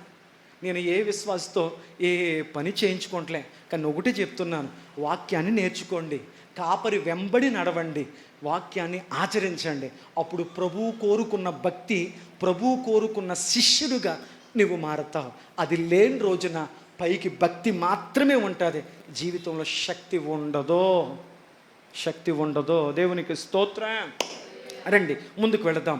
ఆయన అన్నాడు, నీ కాపరి వెంబడి నువ్వు నడవాలి, బోధకుడు వెంబడి నడవాలి, శిష్యుడు అంతకంటే ముందుకు వెళ్ళలేడు. తర్వాత మీరు ఫలించాలి, అప్పుడు నాకు శిష్యులై ఉంటారు. మూడవది యోహాను శుభవార్త 13వ అధ్యాయం 35వ వచనం. యోహాను శుభవార్త 13వ అధ్యాయం 35వ వచనం. మీరు ఒకని ఎడల ఒకడు ప్రేమ కలిగి కలవారైన ఎడల దీనిని బట్టి మీరు నా శిష్యులని. దేవునికి స్తోత్రం చెప్పండి. ఇలా చెప్పుకుని వెళ్ళిపోతే బోళ్ళని వాక్యాలు ఉన్నాయి ఒక శిష్యుడికి ఉండాల్సిన మంచి లక్షణాలు. కానీ కేవలం నేను శిష్యుడు అనే మాట దగ్గర ఆగిపోతే నేను చెప్పాల్సిన వాక్యం చాలా ఉండిపోయింది కదా. కాబట్టి మొచ్చుకు కొన్ని విషయాలు చెప్పాను. ఇప్పుడు చెప్పండి, యేసు ప్రభు వారు మనల్ని అందరినీ ఎలా ఉండాలని మందిరంలోకి పిలుచుకున్నాడు ఆయన? చెప్పండి. ఒక విశ్వాసిగా, ఒక సంఘ బిడ్డగా ఉండాలని కాదు. ఆయన ఎందుకు మనల్ని రక్షించాడో తెలుసా? ఆయన దగ్గర శిష్యులుగా ఉండాలని, నీకు నేర్పడానికి మందిరానికి తీసుకొచ్చాడు. మరి నేర్చుకుంటున్నావా? నువ్వు దైవజనుని వెంబడించాలని, దైవజనుని దాటి వెళ్ళిపోవాలని కాదు. అధికుడు కాడు ముందెళ్ళిపోవడం అన్నాడు కదా, కాబట్టి దాటి వెళ్ళిపోవడం కాదు, దైవజనుడి కాపరి వెంబడి నువ్వు నడవాలని ఆచరించడం. మూడవది, నీ జీవితంలో ఏది వింటున్నావో, ఏది వెంబడిస్తున్నావో అది నీ జీవితంలో ఆచరించినప్పుడు మాత్రమే నువ్వు ఫలిస్తావు. అలా ఫలిస్తేనే ప్రభులో నువ్వు శిష్యుడిగా నిలబడతావు. దేవునికి స్తోత్రం చెప్పండి. ఆ లక్షణాలు దైవజనుడిని వెంబడిస్తూ, దైవజనుడి దగ్గర నేర్చుకుంటూ, సంఘములో ఒక చక్కని సహవాసం కలిగిన తల్లిగా, సహోదరిగా ఈ దోర్కా ఉంది కాబట్టి ఆమెను గూర్చి బైబిల్ ఏం చెప్పిందంటే ఆమె శిష్యురాలు అని చెప్పబడింది. దేవునికి స్తోత్రం. ఇక్కడ మీకు క్లారిటీ ఇస్తాను. మరి పాస్టర్ గారు, మరి మేము క్రైస్తవులు ఎప్పుడయ్యాం? యేసు ప్రభువే మీరు శిష్యులు ఉండమని చెప్పారు. మరి మనం క్రైస్తవులు ఎప్పుడయ్యాం చూడండి.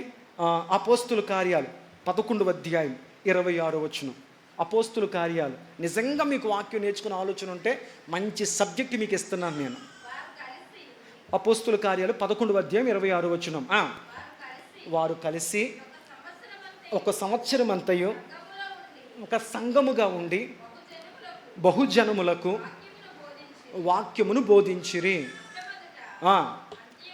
అంతియొక్కయలో శిష్యులు క్రైస్తవులు అనబడ్డారు. దేవునికి స్తోత్రం చెప్పండి.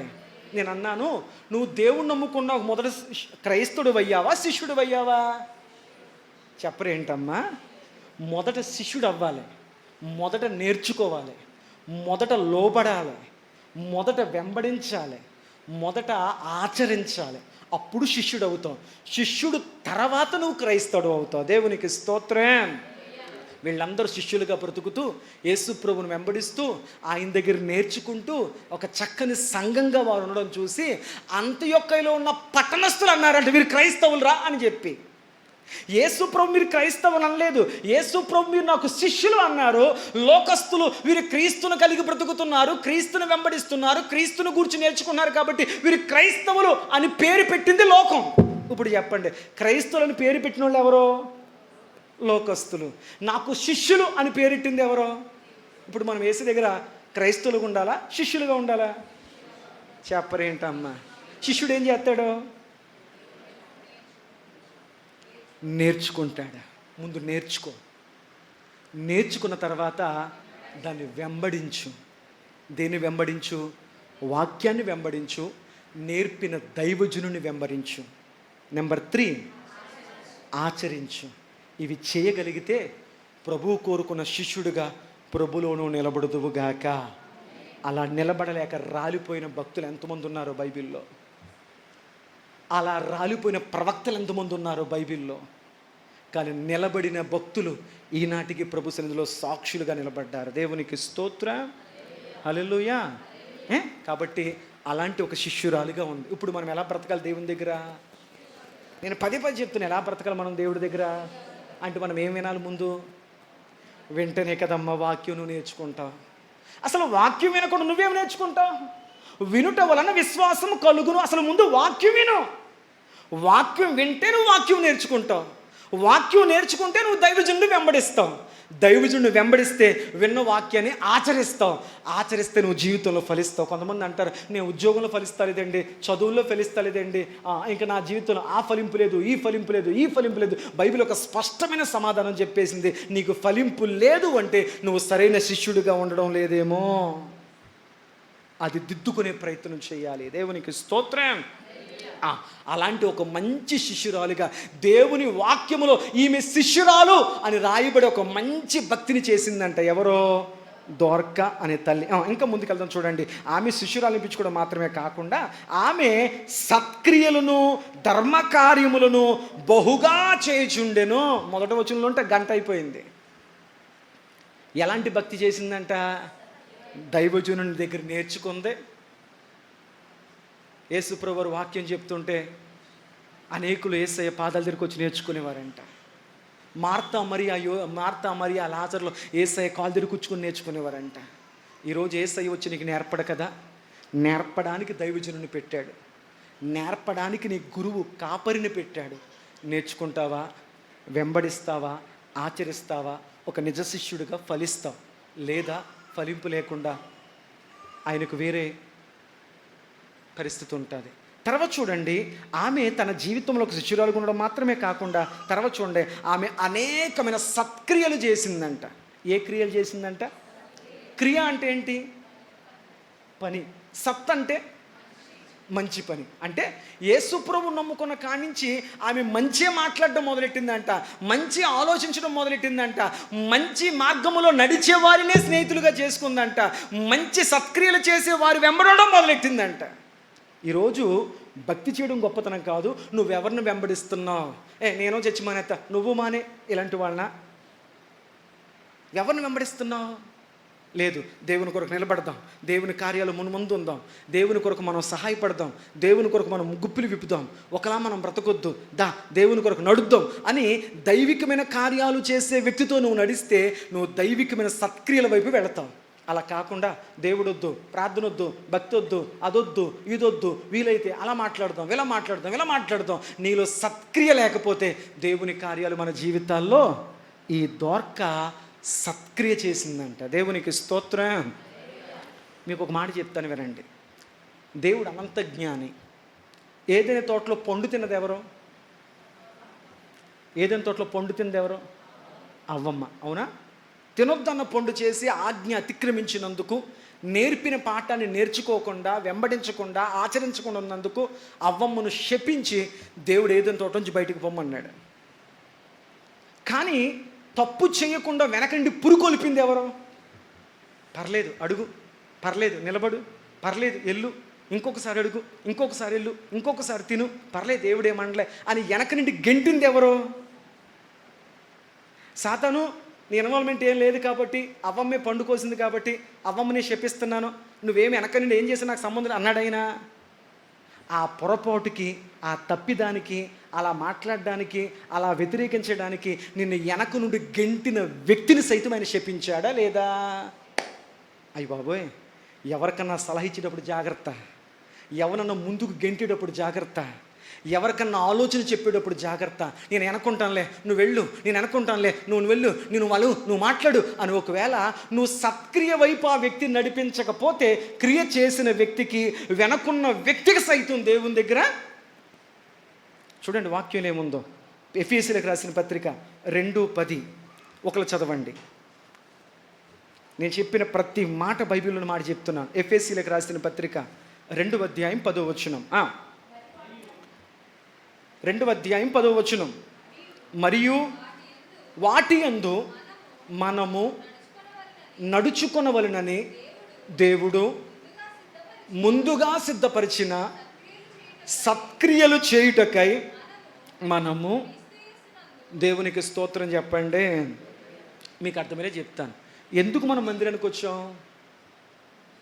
సత్క్రియ, మంచి మాట్లాడడానికి వచ్చాం, మంచి చేయడానికి వచ్చాం, అంతే కదా?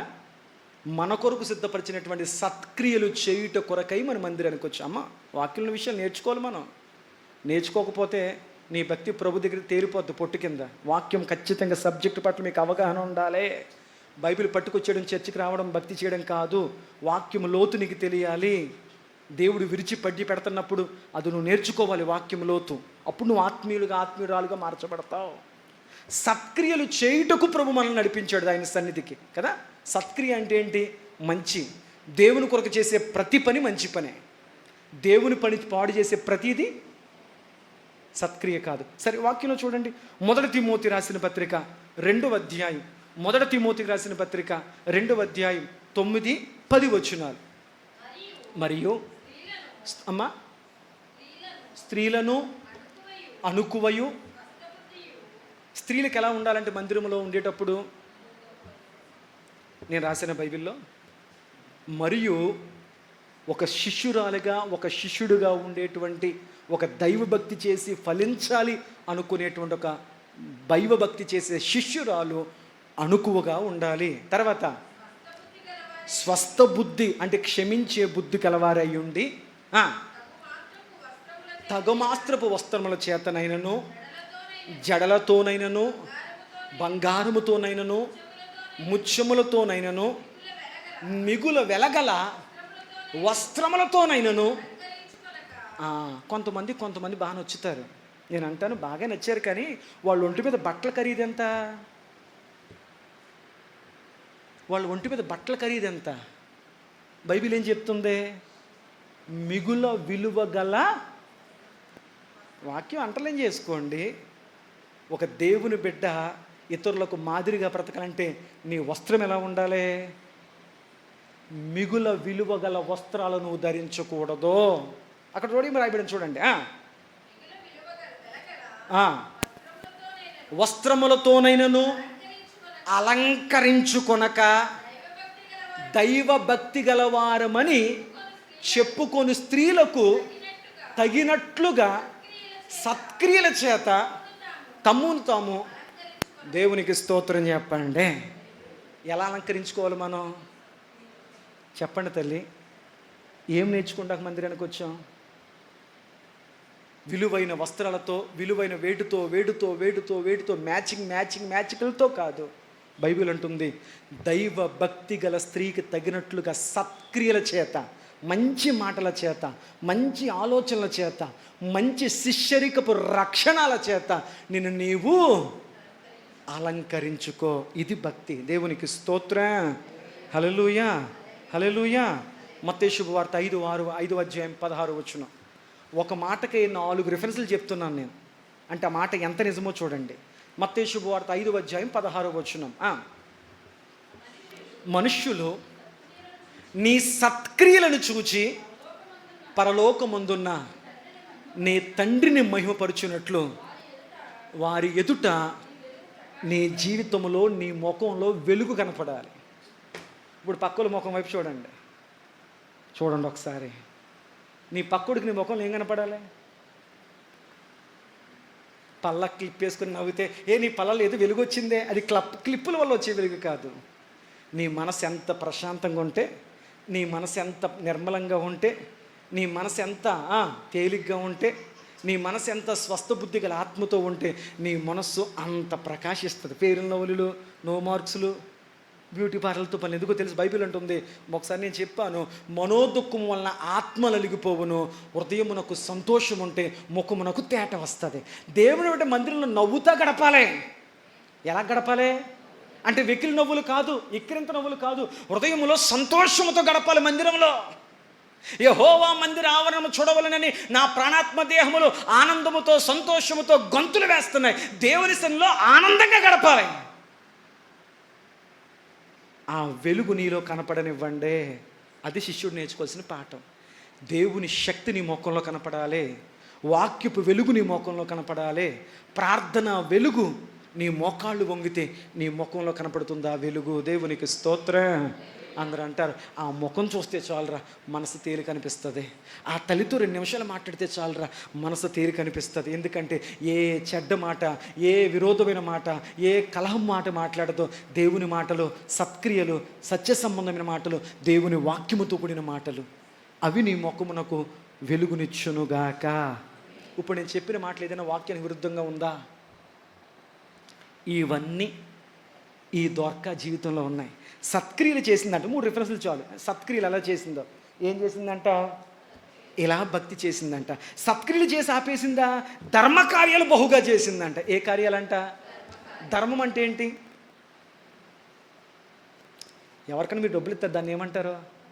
ధర్మకార్యం.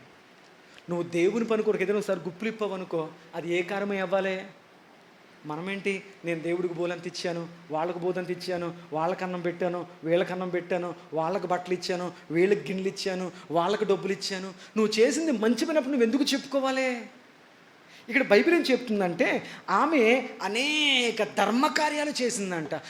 ఆవిడ గొప్పదా, ఆవిడ ధనవంతురాలా అని అడిగితే బైబిల్ అంటుంది ఆమె మిషన్ కుట్టుకునేదంట. ఇంతకి దొరక ఏం కుట్టుకునేదంట? ముందు చెప్తుంది. నేను అనుకున్నాను, ఇన్ని ధర్మకార్యాలు చేసేసిందా, ఇన్ని సత్క్రియలు చేసేసిందా, ఎంతమందికి ఆకలి తీర్చేసిందా, దైవ కార్యాల్లో ఎంత గుప్పిలిప్పి సంఘానికి భోజనాలు పెట్టేదా, సహవాసంలో ఉండేదా, ఆ సంఘాల్లో విధవరాళ్ళుగా ఉండే వాళ్ళకే అన్ని రకాలుగా సహకరించేదా, అంటే ఎన్ని ధర్మకార్యాలు చేసిందంటే ఆమె ఎంత ధనవంతురాలో అని అనుకున్నాను. తర్వాత కిందకెళ్ళక అర్థమైంది ఆమె మిషన్ కుట్టుకునే స్త్రీ. ఇంకో మాట చెప్పనా? భర్త ఆధారము లేని స్త్రీ. తన కాళ్ళ మీద ఆధారపడి అల్లికలు కుట్టుకుంటూ, మిషన్ తొక్కుకుంటూ వచ్చిన డబ్బులతో దేవుని పరిచర్యకు, దైవజనుడికి, సంఘానికి, సంఘ అవసరాలకు మాత్రమే కాదు, ఇంకా చదువుకుని వెళ్తే మీకు కింద అర్థమవుద్ది. సంఘములో ఎవరైనా బేదలున్నా, సంఘములో ఎవరైనా విధవరాళ్ళు ఉన్నా, పేద విధవరాళ్ళు ఉన్న వాళ్ళ దగ్గరికి వెళ్ళి వాళ్ళని పరామర్శించి, వాళ్ళకు ప్రార్థించి, వాళ్ళ అవసరాలు తీర్చుకొని, వాళ్ళకి ఏదైతే సహాయం చేయగలదో ఉప్పో, పప్పో, కారమో, బియ్యమో అది వాళ్ళకి ఇచ్చి, ఇదిగో నేను చేసిన ఈ ఉపకారాన్ని ఎవరికి చెప్పకే, నా కోసం ప్రార్థించే అని చెప్పి వాళ్లకు ధర్మ కార్యాలు చేసి సంఘములో వచ్చి మళ్ళీ నేర్చుకునేదంట. ఎందుకు వెళ్తున్నావమ్మా ఒక ఇంటికి? నువ్వు సహాయపడడానికి వెళ్ళు. వాళ్ళ కష్టాలు తెలుసుకొని, వాళ్ళ అవసరాలు తెలుసుకొని, నువ్వు చేయగలిగే మంచి కార్యం వారికి అందించి, అమ్మా ఈ పని నేను చేసిన ఈ మంచి ఎవరికి చెప్పుకో, కానీ నా కోసం ప్రార్థన చేయి, నా బిడ్డల కోసం ప్రార్థన చేయి, నా భవిష్యత్తు కొరకు ప్రార్థన చేయి, కానీ ఇది ఎవరికి చెప్పొద్దు బయటికి అని చెప్పి, సంఘములో ఎవరైతే బేదలు ఉంటారో, సంఘములో ఎవరైతే భర్తలు చనిపోయినటువంటి విధవరాళ్ళు ఉంటారో, అక్కడ బేద విధవరాళ్ళు ఉంది ఇక్కడ వాక్యములో అని చూస్తే, వాళ్ళందరికీ ఆమె రహస్యంగా వెళ్ళి వాళ్ళ అవసరాల అక్కర్తలు తీర్చి ఆమె వస్త్రాలు కుట్టలకు ఇచ్చేదంట. అలా ధర్మకార్యాలు చేసిందంట. మరి కొంచెం డబ్బులున్న వాళ్ళు ఏం చేశారు చూడండి, వాక్యంలో ఉన్నమాట. లూకా శుభవార్త 8:2-3 లూకా శుభవార్త 8:2-3. ఎందుకు ఈ వాక్యం ఆదివారం అయితే సంఘమంతా విందురు చక్కగా. మరి అందరు రాలేదు కాబట్టి వాక్యాన్ని నేను మార్చలేక నడిపింపుని బట్టి చెప్పేస్తున్నాను. అసలు ఈ వారం ఇది వారం ఆదివారం వాక్యం చెప్పుకుంటే ఈ వాక్యం అందరూ విందురు చక్కగా ఈ మాటలో. చూడండి లూకా శుభవార్త 8:2-3. 12 మంది శిష్యులను, అపవిత్రాత్మలను, వ్యాధులను పోగొట్టబడిన ఎవరంట? కొందరు స్త్రీలు వచ్చారంట. వాళ్ళు ఒకప్పుడు ఎలా ఉండేవారంట? దెయ్యాలు, అపవిత్రాత్మలు పట్టి అమ్మ అక్కడ చదివిని చెప్పండి తల్లి. అపవిత్రాత్మలు, దెయ్యాలు పట్టి, వ్యాధులు పట్టి బాధింపబడిన వారు యేసు ప్రభు ద్వారా స్వస్థపడిన తర్వాత, జీవితాలు బాగుపడిన తర్వాత, అటువంటి స్త్రీలందరూ కూడా అనగా ఎన్ని దెయ్యాలు వదిలేసినాయి అంట? ఒక ఆవిడ 7 దెయ్యాలు ఉన్నాయంట. నేను అంటాను, పాస్టర్ గారు నాలో దెయ్యం ఉందా? నేను ప్రశ్న, నీలో దెయ్యం ఉందా? ఒక్కొక్కసారి అంటాడు, దెయ్యంలో ఏడిసేస్తుంది పిల్ల. నువ్వు కన్నబిడ్డ నేను వేపెరిటి పిలుస్తావు ఎందుకు? నీకు చిరాకు తెప్పించేసింది. నీ బిడ్డ నువ్వు దేంతో పోల్చుకున్నావు? ముద్దొత్తేనేమో దేవత అంటావు, కోపం వస్తేనేమో దెయ్యంలా పట్టేసింది, పిశాచిలా పట్టేసింది, గోలెట్టేస్తుంది, నరకం చూపించేస్తుంది. ఇంకా రకరకాల మాటలు బయటకు వచ్చేస్తాయి. ఒక సహోదరికి 7 దెయ్యాలు పట్టాయంట. ఆ దెయ్యాల పేరేంటో తెలుసా? కోపము. ఆ దెయ్యం పేరు తెలుసా? అపవిత్రత. ఆ దెయ్యం పేరు తెలుసా? వ్యభిచారము. ఆ దెయ్యం పేరు తెలుసా? ఇలా చెప్పుకుంటూ వెళ్ళిపోతే మనిషి లోపల దేవునికి దూరపరిచే ప్రతీదీ ఒక దెయ్యం వెనక నుండి నడిపించబడుతుందంట. మేము సేన అనగా 3,000 దెయ్యాలు. ఎన్ని వేల దెయ్యాలు? బైబిల్ ఉంది మాట. యేసుప్రభు ఒక దెయ్యం పట్టిన దగ్గరికి వెళ్ళి, నీ పేరేంటి అని అడిగాడు ఆయన. యేసుప్రభు మాట వరుసకు ఒక్కసారి నీ పేరేంటి అన్న పాపానికి ఈరోజు బైక్ పట్టుకున్న పాస్టర్ గారు దెయ్యం పట్టిన దగ్గరికి దెయ్య నోట్లు మైకెట్టి, నీ పేరు చెప్పు, ఎక్కడి నుంచి వచ్చో చెప్పు, ఎక్కడికి వెళ్తానో చెప్పు, ఎన్నో నుంచి ఉన్నావు చెప్పు, ఎలా వెళ్తావు చెప్పు. అంటే యేసుప్రభు దెయ్యాన్ని అడగలేదా? ఓరు బాబు, ఆయన ఎందుకు అడిగాడు తెలుసా? వింటున్న ప్రజలకు దీని బ్రతుకేంటో తెలియాలని చెప్పి, అమ్మా నీ పేరేంటి అని అడిగితే ఆ దెయ్యం పెట్టింది, నా పేరు సేన అందే. ఒక్క అమ్మాయిలో సేన దూరిందంట. సేన అంటే బైబిల్ ఏంటి? ఇన్ఫుట్లో ఆమెలో 3,000 పైనే దెయ్యాలు ఉన్నాయంట. ఇప్పుడు చెప్పండి, ఎన్ని వేల దెయ్యాలు పట్టినాయంట ఒక వ్యక్తిలో? మాటల్లో ఒక దెయ్యం, చూపుల్లో ఒక దెయ్యం, ఆలోచనలో ఒక దెయ్యం, హృదయంలో ఒక దెయ్యం, క్రియల్లో ఒక దెయ్యం, నడవడికలో ఒక దెయ్యం. అందుకన్నాడు, నీతిమంతుడు ఎవడూ లేడు, ప్రతి వాడు ప్రభు దగ్గరికి వచ్చి క్షమాపణ అడిగి కడుక్కోవలసిన వాళ్ళే. అందుకన్నాడు, దేవా నన్ను హిస్సోపుతో కడగవా, హిమము కంటే తెల్లగా నన్ను చేయవా. తనను తాను నీతిమంతుడు అనుకున్నవాడు తనను తాను మోసగించుకుంటున్నాడు. ఏంటమ్మా ఇంత వాక్యం తెలుసుకోకుండా ఎలా జ్ఞానంతో బతుకుతున్నాం మనం?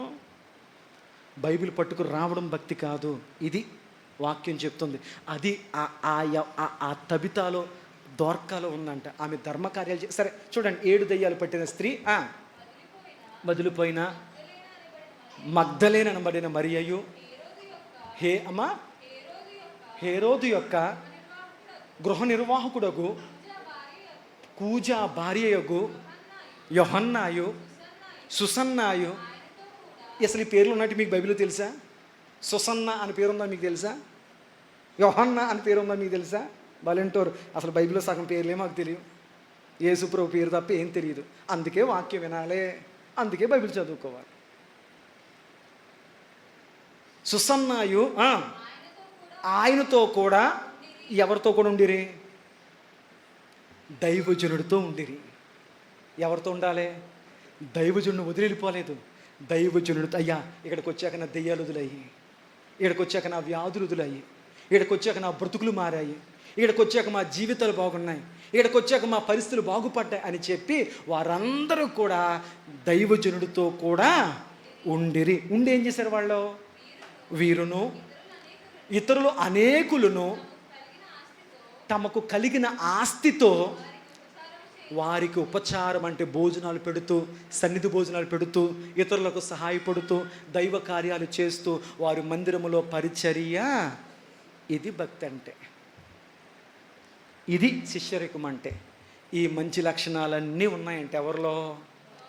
నాకెంత క్లోజ్గా మాట్లాడే వ్యక్తులైనా ఈ లక్షణం మనలో లేకపోతే నేనైనా నువ్వైనా ప్రభు శిష్యులం కాలేం. అందుకే వాక్యం వినండి, నేర్చుకోండి. భక్తి ఒక రోజులో 2 రోజులు వచ్చేసి భక్తిగా జీవితాంతం నేర్చుకోవాల్సిందే. భక్తి కొత్త విషయాలు తెలుసుకోవాల్సిందే, ప్రభు చెప్పిన మాట ప్రకారం నడవాల్సిందే. ఎంత చక్కని దాన ధర్మాలు, సత్క్రియలు, మంచి శిష్యరికము కలిగి మిషన్ పుడుతూ, కుట్టి పని చేస్తూ, ఎంతమందికి అన్ని రీతులుగా సహకరించేటువంటి అంత భక్తి కలిగినటువంటి ఆ సంఘానికి ఆశీర్వాదం అంట. ఎవరో? నేను అంటున్నా, నీ సంఘం నువ్వు ఆశీర్వాదకరంగా ఉంటున్నావా? వినండి తమ్ముళ్ళు, నీ మందిరానికి నువ్వు ఆశీర్వాదకరంగా ఉంటున్నావా? ఒక మంచి శిష్యుడు తన గురువుకు ఆశీర్వాదకరంగా ఉంటాడు. ఒక మంచి విశ్వాసి తన దైవజనుడికి ఆశీర్వాదకరంగా ఉంటుంది. ఒక మంచి ఆత్మీయుడు తన సంఘానికి ఆశీర్వాదకరంగా ఉంటారు. అలాంటి మంచి విశ్వాసి మన సంఘంలో ఉండడం మనకు ఆశీర్వాదకరంగా, ప్రతి దానికి దేవుని కొరకు నిలబడతారు. అది ఆశీర్వాదం. అలాంటి ఆశీర్వాదకరమైన వ్యక్తులుగా ప్రభు మిమ్మల్ని మార్చునుగాక. అది మీ గమ్యం. ఏది మీ గమ్యం? ఆశీర్వాదకరమైన భక్తి చేయాలి, సత్క్రియలు చేయాలి, ఒక మంచి శిష్యరికముగా భక్తి చేయాలి. అందుకొరకు ఈ మార్గంలోకి వచ్చాం. లోకస్తుల్లాగా మనము బతికిలా ఉంటే ఎందుకు ఈ మార్గంలోకి రావడం? అర్థమైందా? ఇంత మంచిగా భక్తి చేస్తున్న స్త్రీ ఎంత గొప్పగా బతకాలి, ఎంత ఆయురారోగ్యాలతో బతకాలి కదా. అది తర్వాత ఏం జరిగిందో చూడండి. ఆ దినముల యందు, ఏ దినముల యందు? శిష్యరికం చేస్తూ, దైవజనుడికి లోబడుతూ, దైవజనుడి దగ్గర నేర్చుకుంటూ, దైవజనుడిని వెంబడిస్తూ, దైవజనుడి దగ్గర ఏది నేర్చుకుందో అది చక్కగా ఆచరిస్తూ, సంఘములో పేదరాళ్లకు, విధవరాళ్లకు తాను చేసేటువంటి ఆ కుట్టు పని ద్వారా, ఆ మిషన్ డబ్బుల ద్వారా వాళ్ళందరికీ చక్కగా సహకారం అందిస్తూ, దైవ కార్యాలు ఒక సన్నిధి స్త్రీగా నిలబడి, సన్నిధి స్త్రీ అని పేరు అందుకెట్టాను. దేవుని కొరకు నిలబడే ప్రతి స్త్రీ సన్నిధి స్త్రీ. ఆ సన్నిధి స్త్రీకి ఈ లక్షణాలు ఉండాలి. పేరుకి తగ్గట్లు మనం బతకాలి. పేరెట్టేసుకుంటే కుదరదు. ఒక చక్కని సన్నిధి స్త్రీగా తన భక్తిని చేస్తూ ఉన్న ఆ దినాలలో, ఎంత మంచి భక్తిరా, ఎంత చక్కని ఆత్మీయురాలుగా అని చక్కని భక్తి చేస్తున్న ఆ దినాలలో, ఆ దినముల యందామే ఏం పడిందంట? చెప్పరేటమ్మా, మీకు అర్థమయ్యే భాష. కాయిల పడి, మంచం మీద పడి. ఏం మీద పడిందంట? ఒక వ్యక్తి మంచం మీద ఎప్పుడు పడతాడా?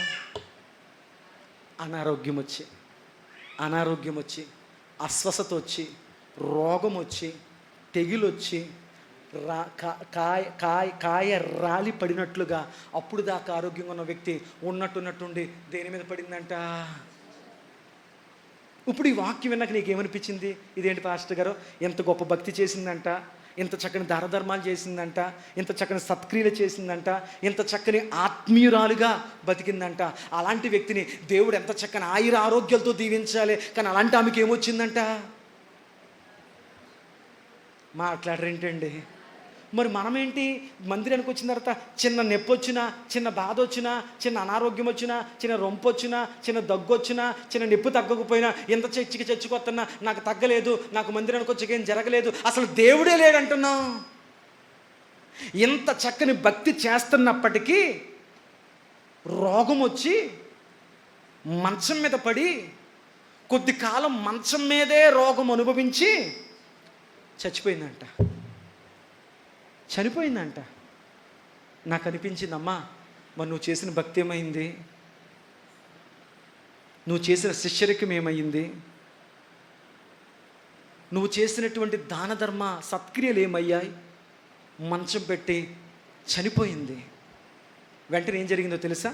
ఆమె చనిపోయిన తర్వాత సంఘమంతా వచ్చి ఆమె శవమును కడిగారంట. ఎందుకు ఆమంటే అంత ప్రేమ?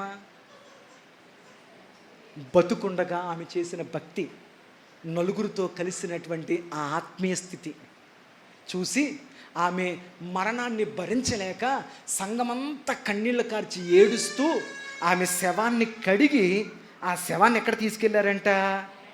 అయ్యా చక్కని విషయం చెప్తున్నాను. మేడ గదిలో పరుండబెట్టిరి. వ్యక్తికి శవాన్ని కడిగిన తర్వాత ఎక్కడ పెట్టాలి? బాక్సులో పెట్టాలి. ఎక్కడ పెట్టాలి? బాక్సులో పెట్టాలి. కానీ ఇవి శవాన్ని కడిగి ఎక్కడ పెట్టారు? మేడ గదిలో పెట్టారు. ఎందుకు పెట్టారు అంటాము. ఒరే బతుకున్నంతకాలం అదే కావాలన్నాడు రా, అదే పెట్టండి రా. అదే తాగేవాడు రా, ఏది అదే పెట్టండి రా. అదే పీల్చేవాడు రా, అదే పెట్టండి రా. ఆత్మొచ్చి తాగుతుందేమో, ఆత్మొచ్చి పీలుతుందేమో. బాగా నిజమేనా? మరి ఈ తల్లిని ఎక్కడ పెడతాకి ఇష్టపడ్డారో? ఇప్పుడు బతుకున్నంతకాలం వీడు ఎక్కడ బతికితాకి ఇష్టపడింది? నా మందిరం, నా సంఘం, నా సహవాసం, నా దైవజనుడు, నా పరిచర్య అని ఆ మందిరములోనే ఆమె బ్రతికింది. కాబట్టి ఆమె శరీరాన్ని కడిగిన తర్వాత ఆమె ఆత్మకు శాంతి కలగాలని ఆమె ఇష్టంగా బతికిన మందిరములో తీసుకెళ్ళి ఆ శవాన్ని పెట్టారంట. పెట్టిన తర్వాత ఏం చేశారు చూడండి. పెట్టిన తర్వాత లొద్దా అనే పట్టణములో పేతురు అనే దైవజనుడు ఉన్నాడని తెలుసుకొని ముందు ఆ దైవజనుడు రమ్మని పిలిచారంట. నేను చెప్తున్నాను, రక్షణ పొందిన ఒక వ్యక్తి మరణిస్తే ముందు కొబ్బరి ఎవరికి వెళ్ళాలి? చెప్పరేంటమ్మా? దైవజనుడికి వెళ్ళాలి. ఒక దేవుని బిడ్డ కుటుంబంలో మంచో చెడో శుభమో అశుభమో ఏం జరిగినా ముందు దైవజనుడి దగ్గరికి వెళ్ళి, అయ్యా దైవజనుడా ఇలా జరిగింది, ఏం చేయమంటారు? వాక్య ప్రకారం మాకు చెప్పండి, మేము చేస్తాం. శుభకార్యం జరిగింది, అయ్యా పెళ్ళి జరుగుతుంది, ప్రార్థన చేసి అయ్యా మీరు పత్రిక రాయండి, ప్రార్థన చేసి ఇదిగో ఈ డబ్బులు మీ చేతికి ఇస్తున్నాం, ప్రార్థన చేసి ఇదిగో మా చేతికి ఇవ్వండి, ఈ డబ్బులతో పెళ్లి బట్టలు మేము ఉపయోగించుకుంటాం, ప్రార్థన చేసి ఇదిగో ఈ డబ్బులు మీ చేతికి ఇస్తున్నాం, దీనికి ప్రార్థన చేసి మాకు ఇవ్వండి, మేము పెళ్లి వస్తువులు ఉపయోగించుకుంటాం, ప్రార్థన చేసి మాకు పత్రిక రాసి ఇవ్వండి. అంటే శుభమైన అశుభమైన ముందు ఎవరి దగ్గరికి వెళ్ళాలి? కానీ చాలామంది ముందు బ్రాహ్మణత్వం దగ్గరికి వెళ్తున్నారు.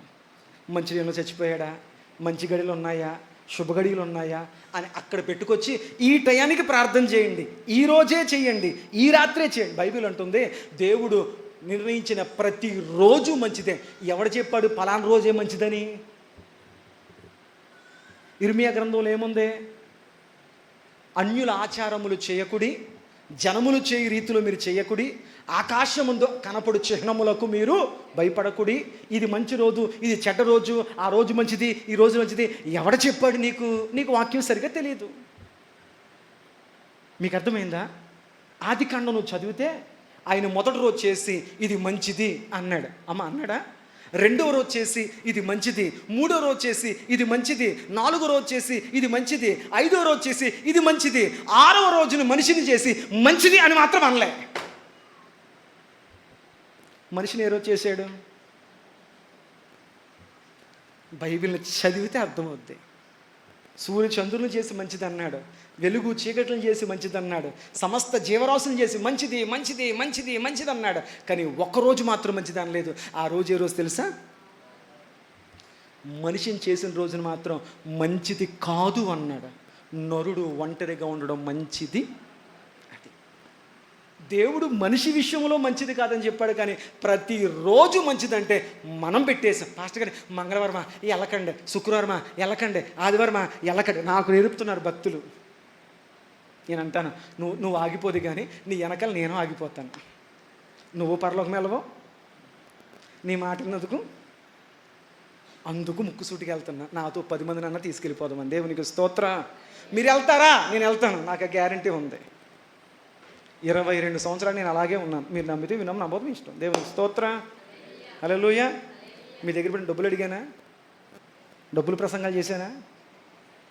ఏమ్మా, నా దగ్గర కేవలం భక్తి, ఖచ్చితం, ఇది మాత్రం తప్ప మీ డబ్బులు మీ ఆస్తులు మీకు కృతజ్ఞత ఉంటే ఇవ్వండి, కృతజ్ఞత లేకపోతే దేవుడి డబ్బులు కూడా మీరు తినేయండి, అది మీ ఇష్టం. కానీ భక్తిని ఖచ్చితంగా చేయగలగాలి. ఈ పాఠం మీరు నేర్చుకోవాలి. దేవునికి స్తోత్రం చెప్పండి. అయితే ఈ తల్లి ఏమైపోయిందంట? చనిపోతే ఆమెకు మందిరం అన్న సంఘం అన్న ప్రేమ కాబట్టి ఆమె శరీరాన్ని కడిగి మందిరంలో పెట్టారంట. ఈరోజు ఎంత భక్తి చేసినా కానీ ఇంట్లో వద్దండి, మైలేండి, ఆ బయటపడండి అంటున్నారు. కొడుకులు కూతుర్లు. కానీ సంఘం తెచ్చిపెట్టుకున్నారంట మందిరంలో. సంఘం తెచ్చుకున్నారంట. మానేత్తం బాగుండురా అంటుందా సంఘం? లేదు లేదమ్మా, నువ్వు లేకపోతే ఆ లోటు మాకెవ్వరి వల్ల తీరదు అంటుందా సంఘం? ఏది నా సాక్ష్యం సంఘంలో? ఏది నీ సాక్ష్యం సంఘంలో?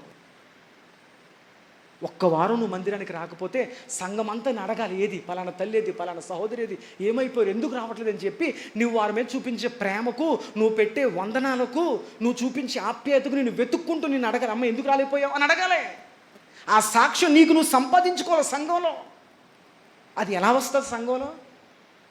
నువ్వు సంపాదించుకోవాలి. దేవునికి స్తోత్రం. అది సంపాదించుకుంది దోర్క, కానీ చచ్చిపోయింది. శవాన్ని కడిగారు, మేడగదిలో పెట్టారు. మేడగదిలో ఎక్కడ పెట్టారు చెప్తాను, మేడగది అనుభవం చెప్తాను. తర్వాత ఎవరు కౌరంపించారు? అమ్మ ముగించేనా? పేతురు దైవజుడు కౌరంపించాడే. చుట్టాలో బంధువులు ఎవరన్నా నా కష్టాల్లో, నా సుఖాల్లో, నా బాధల్లో నా తోడుగా ఉండి ఎవరెవరో గొప్ప గొప్పలు కదా నేను పిలిస్తే రాగలిగిన వాడు దైవజనుడు. ఆయన కౌరంపంటే పేతురు వచ్చేసాడు. ఎవరెవరు వచ్చి మీకు చేయరు, చెప్పుకుంటా కదా అందరూ. మళ్ళీ రావాల్సిన పాటర్ గారే, చెప్పుకుంటాకే గొప్పోళ్ళు, రావాల్సింది మాత్రం నేనే. మళ్ళీ దేవునికి స్తోత్రం. హల్లెలూయా హల్లెలూయా. జరిగింది ఏంటి చెప్పనా? తీసుకొచ్చి ఆమెను మేడగదిలో పెట్టి దైవజుడిని కౌరంపిస్తే పేతురు గారు వచ్చారు. వచ్చారా? 39వ వచనం. పేతురు లేచి వారితో కూడా వెళ్ళి అక్కడ చేరినప్పుడు వారాన్ని ఎక్కడ తీసుకెళ్లారు? పాస్టర్ గారు వచ్చేసారా, ఇదిగో శవానికి ఎలా తీసుకొచ్చేయండి అనలే. అయ్యా, ఆమె మరలా భూమిలో పాతి పెట్టేంత వరకు ఆమె మందిరంలో ఉండడం ఆమెకు ఆత్మకి ఇష్టమేండి, అక్కడే ఉంచండి అయ్యా. అందుకన్నాడు దావీదు, నేను బ్రతుకు దినములన్నీ మందిరంలోనే బ్రతకాలే, నీ సన్నిధిని వదిలిని ఎక్కడికి వెళ్ళిపోతానయ్యా అన్నాడు దావీదు. అందువల్ల దైవజనుడు వచ్చిన దైవజనుడి కొరకు శవాన్ని దింపలేదు, ఆ పార్థివ దేహం ఉన్న చోటుకి దైవజనుడిని వెళ్ళమన్నారు. అక్కడ ఉందండి మందిరంలో, అక్కడికి వెళ్ళండి అన్నారు. పేతురు గారు ఏం చేశాడు చూడండి. పేతురు లేచి వారితో కూడా వెళ్ళి అక్కడ చేరినప్పుడు వారు మేడగదిలోకి అతను తీసుకుని వచ్చిరి. దేవునికి స్తోత్రం చెప్పండి. హల్లెలూయా. ఎక్కడికి వచ్చాడు ఆయన? చెప్పరేంటి? పాస్టర్ గారి దగ్గర నుంచి మేడగది మేడగది మేడగది. మేడగదిలో ఏముంది? మేడగది అనుభవాన్ని బైబిల్ ఏం చెప్తుంది? రెఫరెన్స్ చెప్తే టైం సరిపోదు. 5 విషయాలు చెప్తాను, చాలా ఉన్నాయి, 5 విషయాలు చెప్తాను. నెంబర్ 1, యేసుక్రీస్తు ప్రభువారు అదే ఒక మేడగదిలో తన రొట్టెను విరిచారు. ఇది నా శరీరము అన్నారు. అది ఎక్కడ జరిగింది? చెప్పరేంటి? బైబిల్ చదివితే తెలుస్తుంది. ఒక మేడగదిలో. నెంబర్ 2, ఎలీషాను ఒక తల్లి ఎలీషా దైవజనుడు తన ఇంట్లో చేర్చుకుంది. మన ఇంటికి వస్తున్న దైవజనుడు ఒక గొప్ప దైవజనుడు, ఒక యథార్థమైన దైవజనుడు. ఆయన మన ప్రాంతానికి వస్తూ వెళ్తున్నాడు కాబట్టి మన ఇంటి మీద ఆ దైవజనుడికి ఒక గది కడదాం అని చెప్పి ఆ దైవజనుడి కొరకు షునేమియురాలు అనే తల్లి మేడ మీద ఇల్లు ఒక గది కట్టింది. ఒక రోజున ఆ తల్లి బిడ్డ చచ్చిపోతే ఆ దైవజనుడు ఆ చచ్చిపోయిన బిడ్డను తల్లి ఒడిలోని తీసుకెళ్ళి ఆ మేడగదిలో పడుకోబెట్టాడు. మంచం మీద పడుకోబెట్టి ఆ బిడ్డ మీద ఆయన పడుకొని ప్రార్థన చేశాడు. మేడగదిలో బిడ్డ బతికి కిందకు వచ్చాడు. SR no?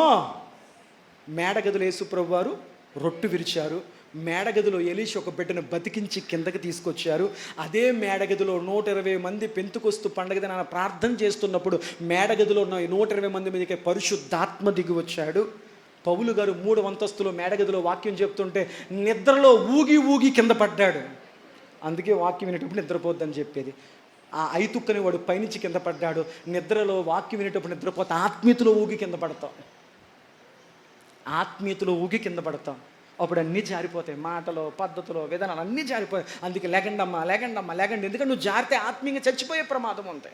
3వ అంతస్తు మేడగదిలో పౌలు గారు వాక్యం చెప్తుంటే కిటికీలో కూర్చున్నవాడు వాక్యం వినకుండా ఊగి ఊగి ఊగి కింద పడి చచ్చిపోయాడు. వెంటనే అతని ప్రార్థన చేసి బతికించాడు. వాడు బ్రతికి మన మేడగదిలోకి వచ్చాడు. చాలా ఇంక చెప్పన మేడగది కోసం ఇన్ని అద్భుతాలు ఉన్నాయి. ఏ అనుభవంలో? మేడగది అనుభవం. మనందరం ఈ అనుభవంలోకి వెళ్ళాలి తెలుసా? ప్రార్థనలో, ఆత్మీయతలో, విశ్వాసంలో. ఆ మేడగది అనుభవంలోకి మనం ఎక్కి వెళ్ళుదుముగాక. ఆ మేడగదిలో పెట్టారంట శవాన్ని. పేతురు గారు వెళ్ళారు. వెళ్ళిన తర్వాత చూడండి, వెళ్ళినప్పుడు వెంటనే విధవరాండ్లందరూ వచ్చి ఏడ్చుచు దొరక్క తమతో కూడా ఉన్నప్పుడు కుట్టిన అంగీలను వస్త్రములను చూపుచు అతని ఎదుట నిలబడి. ఇప్పుడు చెప్పండి, ఆవిడ ఏం పని చేసేది? కుట్టి మిషన్లో బతుకుండగా అండి మాకు బట్టలు లేకపోతే రహస్యంగా వచ్చి ఈ బట్టలు కుట్టించింది అండి, మేము చలికి తట్టుకోలేకపోతే ఇదిగో ఇవి మాకు అల్లిచ్చింది అండి, ఇదిగో మాకు ఇది చేసింది అంటున్నాను. తల్లి, సంఘములో ఒకరైనా నువ్వు నీ తోటి వారికి సహాయపడ్డావని సాక్ష్యం చెప్తున్నారా? పోలలకు సహాయపడలేదు, ఒక వ్యక్తినైనా మందిరాన్ని తీసుకొస్తున్నావా? అంగో ఆ తల్లి మందిరాన్ని నడిపించబట్టి, ఆ సహోదరి నన్ను మందిరాన్ని తీసుకురాబట్టి ఇదిగో ఇంత చక్కని దేవుణ్ణి నేను తెలుసుకున్నాను అని నీ గురించి ఒక్కరన్నా సాక్ష్యం చెప్తారా? ఉన్నోళ్ళని తీసుకుపోతున్నావు వెనక్కి, వద్దు అని తీసుకెళ్ళిపోతున్నావా? నీ ద్వారా ఒక్క వ్యక్తి అన్నా మందిరానికి రావాలి. ఒక్క వ్యక్తి కూడా మందిరం నుంచి దూరం అవ్వకూడదు. అది శాపం. ఆశీర్వాదము శాపం రెండు ప్రభుని ముందు పెట్టాడు. ఆమె బ్రతుకుండగా ఎంతమందికి సహాయం చేసిందో వాళ్ళందరూ వచ్చి పేతురు ముందు, ఇదిగోండయ్యా బతుకుండగా ఇలా సహాయపడింది, మాకు ఇలా చేసింది అని చెప్పి ఆమె కుట్టినటువంటి అంగీలు వస్త్రాలు చూపుచూ అతని ఎదుట నిలబడి ఏడుస్తూ ఉన్నారంట. ఏడుపు వచ్చిందంట ఆమె లేని స్థితిని చూసి. అప్పుడు పౌలు గారు వీళ్ళందరినీ చూశారు. అంతకుముందు ఈవిడెవరో ఎవరికి తెలియదు. ఆమె చచ్చిపోయినా ఆమె పనులు, బ్రతుకుండగా ఆమె చేసిన సాక్ష్యాలు ఇంకా బ్రతికి వీళ్ళ దగ్గర ఉన్నాయి. దేవునికి స్తోత్రం చెప్పండి. ఆమె చనిపోయిన ఆమె సాక్ష్యం మాట్లాడుతుంది దైవజనుడితో. ఆమె చనిపోయిన ఆమె చేసిన మంచి పనులు సాక్ష్యాలుగా మాట్లాడుతాను అంటున్నాను. ఏదో ఒక రోజు మనం వెళ్ళిపోతాం, కానీ మన తర్వాత తరానికి చెప్పాలి, ఈ మందిరములో మా తాతలు ప్రార్థించారు, మా నాయనమ్మ ప్రార్థించింది, మా అమ్మమ్మ ప్రార్థించింది, మా నాన్న ప్రార్థించాడు, మా అమ్మ ప్రార్థించింది, వాళ్ళ ప్రార్థనలు ఎక్కడ ఉన్నాయి, వాళ్ళ మోకాళ్ళు ఎక్కడ ఉన్నాయి, వాళ్ళ కన్నీళ్ళు ఎక్కడ ఉన్నాయి, అవన్నీ మాకు దీవెనలని చెప్పి రాబో తలములో నీ బిడ్డలు మందిరాన్ని గురించి సాక్ష్యం చెప్పే భక్తులు మందిరంలో చేయాలి. అందుకు మందిరానికి మీకు అర్థమైందా లేదా? ఈరోజు తాగిపోయేది కాదు. రేపు నీ పిల్లలు మందిరానికి వచ్చి, ఒకప్పుడు ఈ మందిరంలో మా తల్లి, మా తండ్రి, మా నాయనమ్మ, మా తాతయ్య, మా అమ్మమ్మ, మా తాత, వాళ్ళ మోకాళ్ళు ఉన్నాయి, వాళ్ళ కన్నీళ్ళు ఉన్నాయి, వాళ్ళ ప్రార్థనలు ఉన్నాయి, వాళ్ళ సాక్ష్యాలు ఉన్నాయి, అవన్నీ మా జీవితాలు ఈ మందిరంలో ఉన్నాయని చెప్పి రాబో తలాలు అదే మందిరంలో ఉండి దీవించి దినదినము వర్ధిల్లుదురుగాక. ఇది వాక్యపు లోతంటే. గంటకో నిమిషానికి, వారుకో నిమిషానికి స్థిరత్వం కలిగి ఉండాలి. నీ పిల్లలు నీకు ఇక్కడ సాక్ష్యాలుగా నిలబడాలి. ఆమేన్. అది నీ పిల్లల చూచుదు అంటే అర్థం ఏంటి? ఎక్కడ చూస్తావు? కొన్ని వాక్యాలు మనకు అర్థం కాదు కదా. 128 కీర్తన 120 కీర్తనలో నీ పిల్లలు నువ్వు చూద్దాం అంటే ఎక్కడ నుంచి చూస్తావు? అంతకన్నా బతుకుతావు ఏంటి? అక్కడుండి చూస్తావు. ఎక్కడ? దేవుని దగ్గర ఉండి, నా పిల్లలు, నా మనవలు, నేను నడిచిన మార్గములో నా పిల్లలు చూసావా, నేను లేకపోయినా నా మనవలు చూసావా, నా మనవరాలు చూసావా, నా ముదుమునవలు చూసావా, నా ముదుమునవరాలు చూసావా, ఎంత చక్కని భక్తి చేస్తానని చెప్పి అక్కడి నుంచి నీ పిల్లలు నువ్వు మందిరములో చూచుదువుగాక. మందిరాలు మారిపోతే ఏ మందిరంలో ఎత్తుక్కుంటావమ్మా నీ పిల్లల్ని?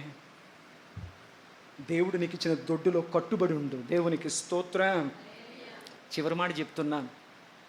పేతురు గారు ఏడుస్తున్న వాళ్ళందరినీ బయటికి పంపించేశాడు. ఏడిచే వాళ్ళందరినీ బయటికి పంపించేశాడు. గోలెట్టే వాళ్ళందరినీ బయటికి పంపించేశాడు. 40 వచనం. పేతురు అందరినీ వెలుపలకు పంపించి తర్వాత ఏం చేశాడు ఆయన?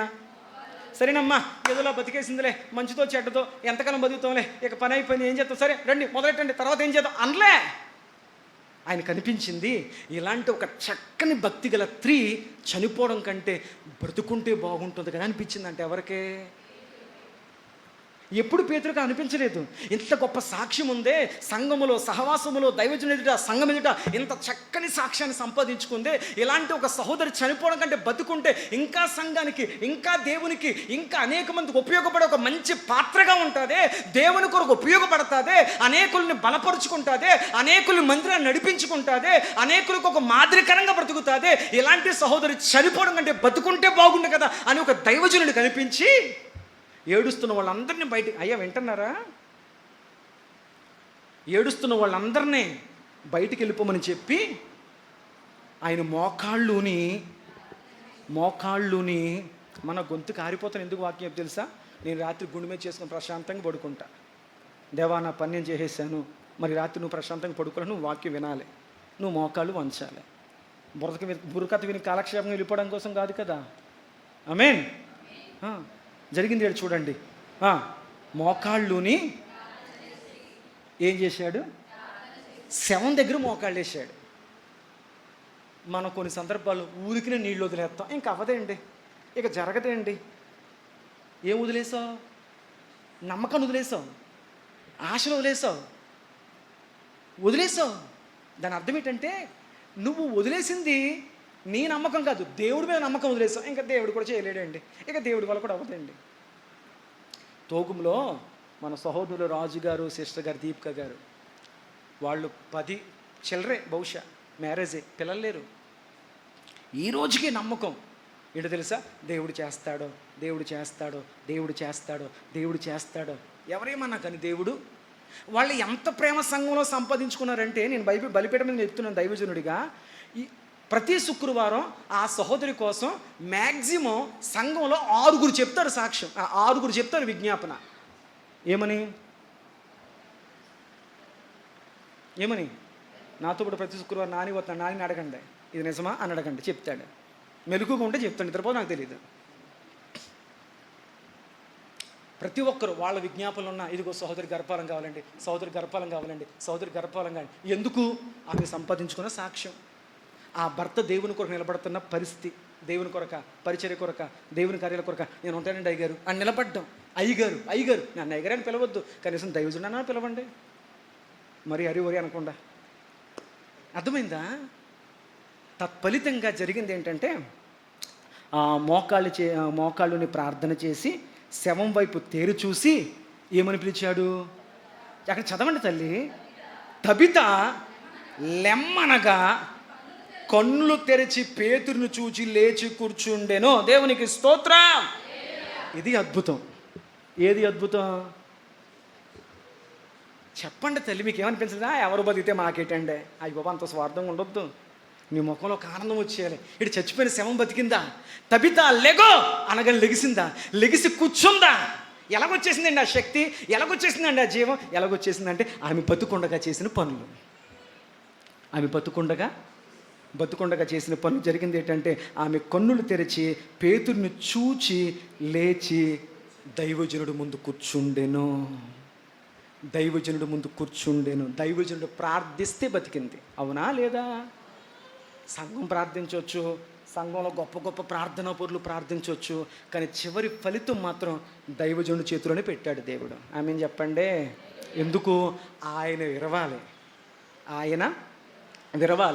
ఆయన దీవించాలి, ఆయన ఆశీర్వదించాలి. కాబట్టి ఆయన చేతిలో ఆమె ప్రార్థించినప్పుడు ఆమె బతికింది, దైవజనుడు ముందు కూర్చుంది. తర్వాత ఏం జరిగింది? కూర్చుంది, బ్రతికింది. 47 చూడండి. అప్పుడు ఆమెను చెయ్యి పట్టుకుని లేవనెత్తి తీసుకెళ్ళి పరిశుద్ధులకు విధవరాండ్లను పిలిచి ఆమెను సజీవురాలుగా వారికి అప్పగించాను. చాలు. దేవునికి స్తోత్రం. చాలా విషయాలు దాటి వెళ్ళిపోయాను.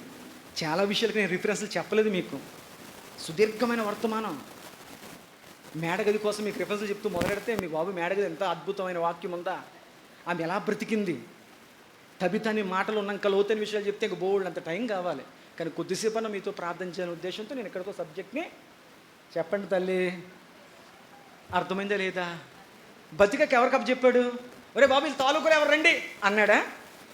ఎవరైతే ఆమె కొరకు ఏడ్చారో, ఎవరైతే ఆమె కొరకు మొరపెట్టారో, ఎవరైతే ఆమె కొరకు మంచి సాక్ష్యాన్ని చెప్పారో వాళ్ళను పిలిచి, ఇదిగమ్మా ఈమె గురించి నువ్వు మంచి సాక్ష్యాన్ని చెప్పు, ఇదిగో తీసుకో అని వాళ్ళ చేతికి అప్పచెప్పాడు.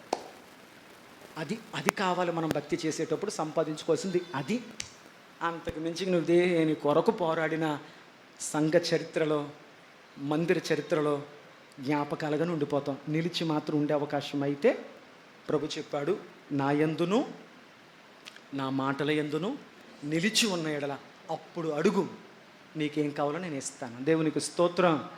నాకు వేరైపోతే ఫలింపు ఉండదు. ఫలించాలంటే శిష్యరికం చేయాలి. శిష్యరికం అంటే మళ్ళీ అక్కడి నుంచి ముందుకు వస్తున్నాను. శిష్యరికం అంటే 3 చెప్పాను. ఏం చెప్పాను? నేర్చుకోవాలి, వెంబడించాలి. ఇది భక్తి అంటే. అలా చేద్దాం, అలా ఫలిద్దాం. నిర్జీవ స్థితిలో నుంచి శవముగా పడున్న తల్లి బ్రతికి లెగిసి మళ్ళా సంఘములో ఒక అద్భుతమైన పాత్రగా ప్రభు బ్రతికించాడు. ఆమెను చెప్పండి. దేవుడి వల్ల అవదా? అద్భుతాలు జరుగుతాయి. ఎప్పుడు జరుగుతాయి? మనము శిష్యులుగా మారినప్పుడు. అలా చేసి ప్రభులో నిలిచి ఉండే కృప, సహాయం ప్రభు మనకు దయచేయునుగాక. చచ్చిపోయిన శవాన్ని బతికించిన దేవుడు. ఒకవేళ మనకు అద్భుతాలు జరగడం లేదంటే అవి రోజుల లెక్కల్లో లేవు. ఆదివారం, సోమవారం, మంగళవారం, బుధవారం, గురువారం, శుక్రవారం, శనివారం, ఆదివారం రోజుల లెక్కల్లో లేవు. మన భక్తిలో ఉందే, భక్తిలో ఉందే. అందుకే శుక్రవారం చైన్ ప్రేయర్ చేస్తున్నాం. ఒక్క విజ్ఞాపన కొరకు సంఘమంతా గోజాడుతున్నాం. 40 దినాలు ఉపవాసం ఉండి సంఘమంతా గోజాడుతున్నాం. ఇన్ని ప్రార్థనలు చేస్తున్నా అవ్వడం లేదు అంటే దేవుడేదో ఆలోచనతో, ప్రణాళికతో, ఉద్దేశంతో సిద్ధపడుతూ ఉన్నాడు. ఆమె చెప్పండి. ఎన్ని సాక్షులు వినేత్తనం 40 రోజుల ప్రార్థనకి, ఎన్ని సాక్షులు వినేత్తనం చైన్ ప్రేయర్లు ప్రార్థనలకి. ఎంతమందికి అద్భుతాలు జరగడం లేదు? ఇది మాకు సరిపోతుంది. హల్లెలూయా. అట్టి ఆలోచన కలిగి అట్టి సాక్ష్యాలతో ముందుకు సాగు ధన్యత ప్రభు మనకు అనుగ్రహించునుగాక. వాక్య వివరణతో అద్భుతమైన విషయాన్ని చెప్పాను. దీనికి లోపల పట్టుకుంటే నేను చేయగలిగేది అయితే ఏమీ లేదు. మోకరించండి, ప్రార్థన చేద్దాం. దయగలిగిన మా తండ్రి, కృపగలిగిన మా దేవా, మీ పరిశుద్ధ నామము కొరకు వందనాలు. ఒక చిన్న సందర్భాన్ని దాదాపుగా 1:30 సేపు మాకు వివరించారు. ఇందులో కాని మాట, లేని మాట, వాక్యములో లేని మాట ఏదీ లేదు. ప్రతీది మా కళ్ళ ముందు చూపించారు. అలా మేము బ్రతకలని మాకు నేర్పించారు. తబిత, దోర్క, లేడి, పరిగెట్టే తత్వము కలది, నిలబడగలిగేది దేవుని కొరకు. తత్ఫలితంగా ఆమె తన పేరుకు తగ్గట్లు బ్రతికింది, పరిగెత్తింది దేవుని కార్యాలకు. నేనున్నాను, నేనున్నాను, నేనున్నానని పరిగెత్తింది. పౌలు పరిగెత్తమనే చెప్పాడు గమ్యం వైపు. అలాగే దేవునిలో నిలబడమన్నాడు నిలకడగా.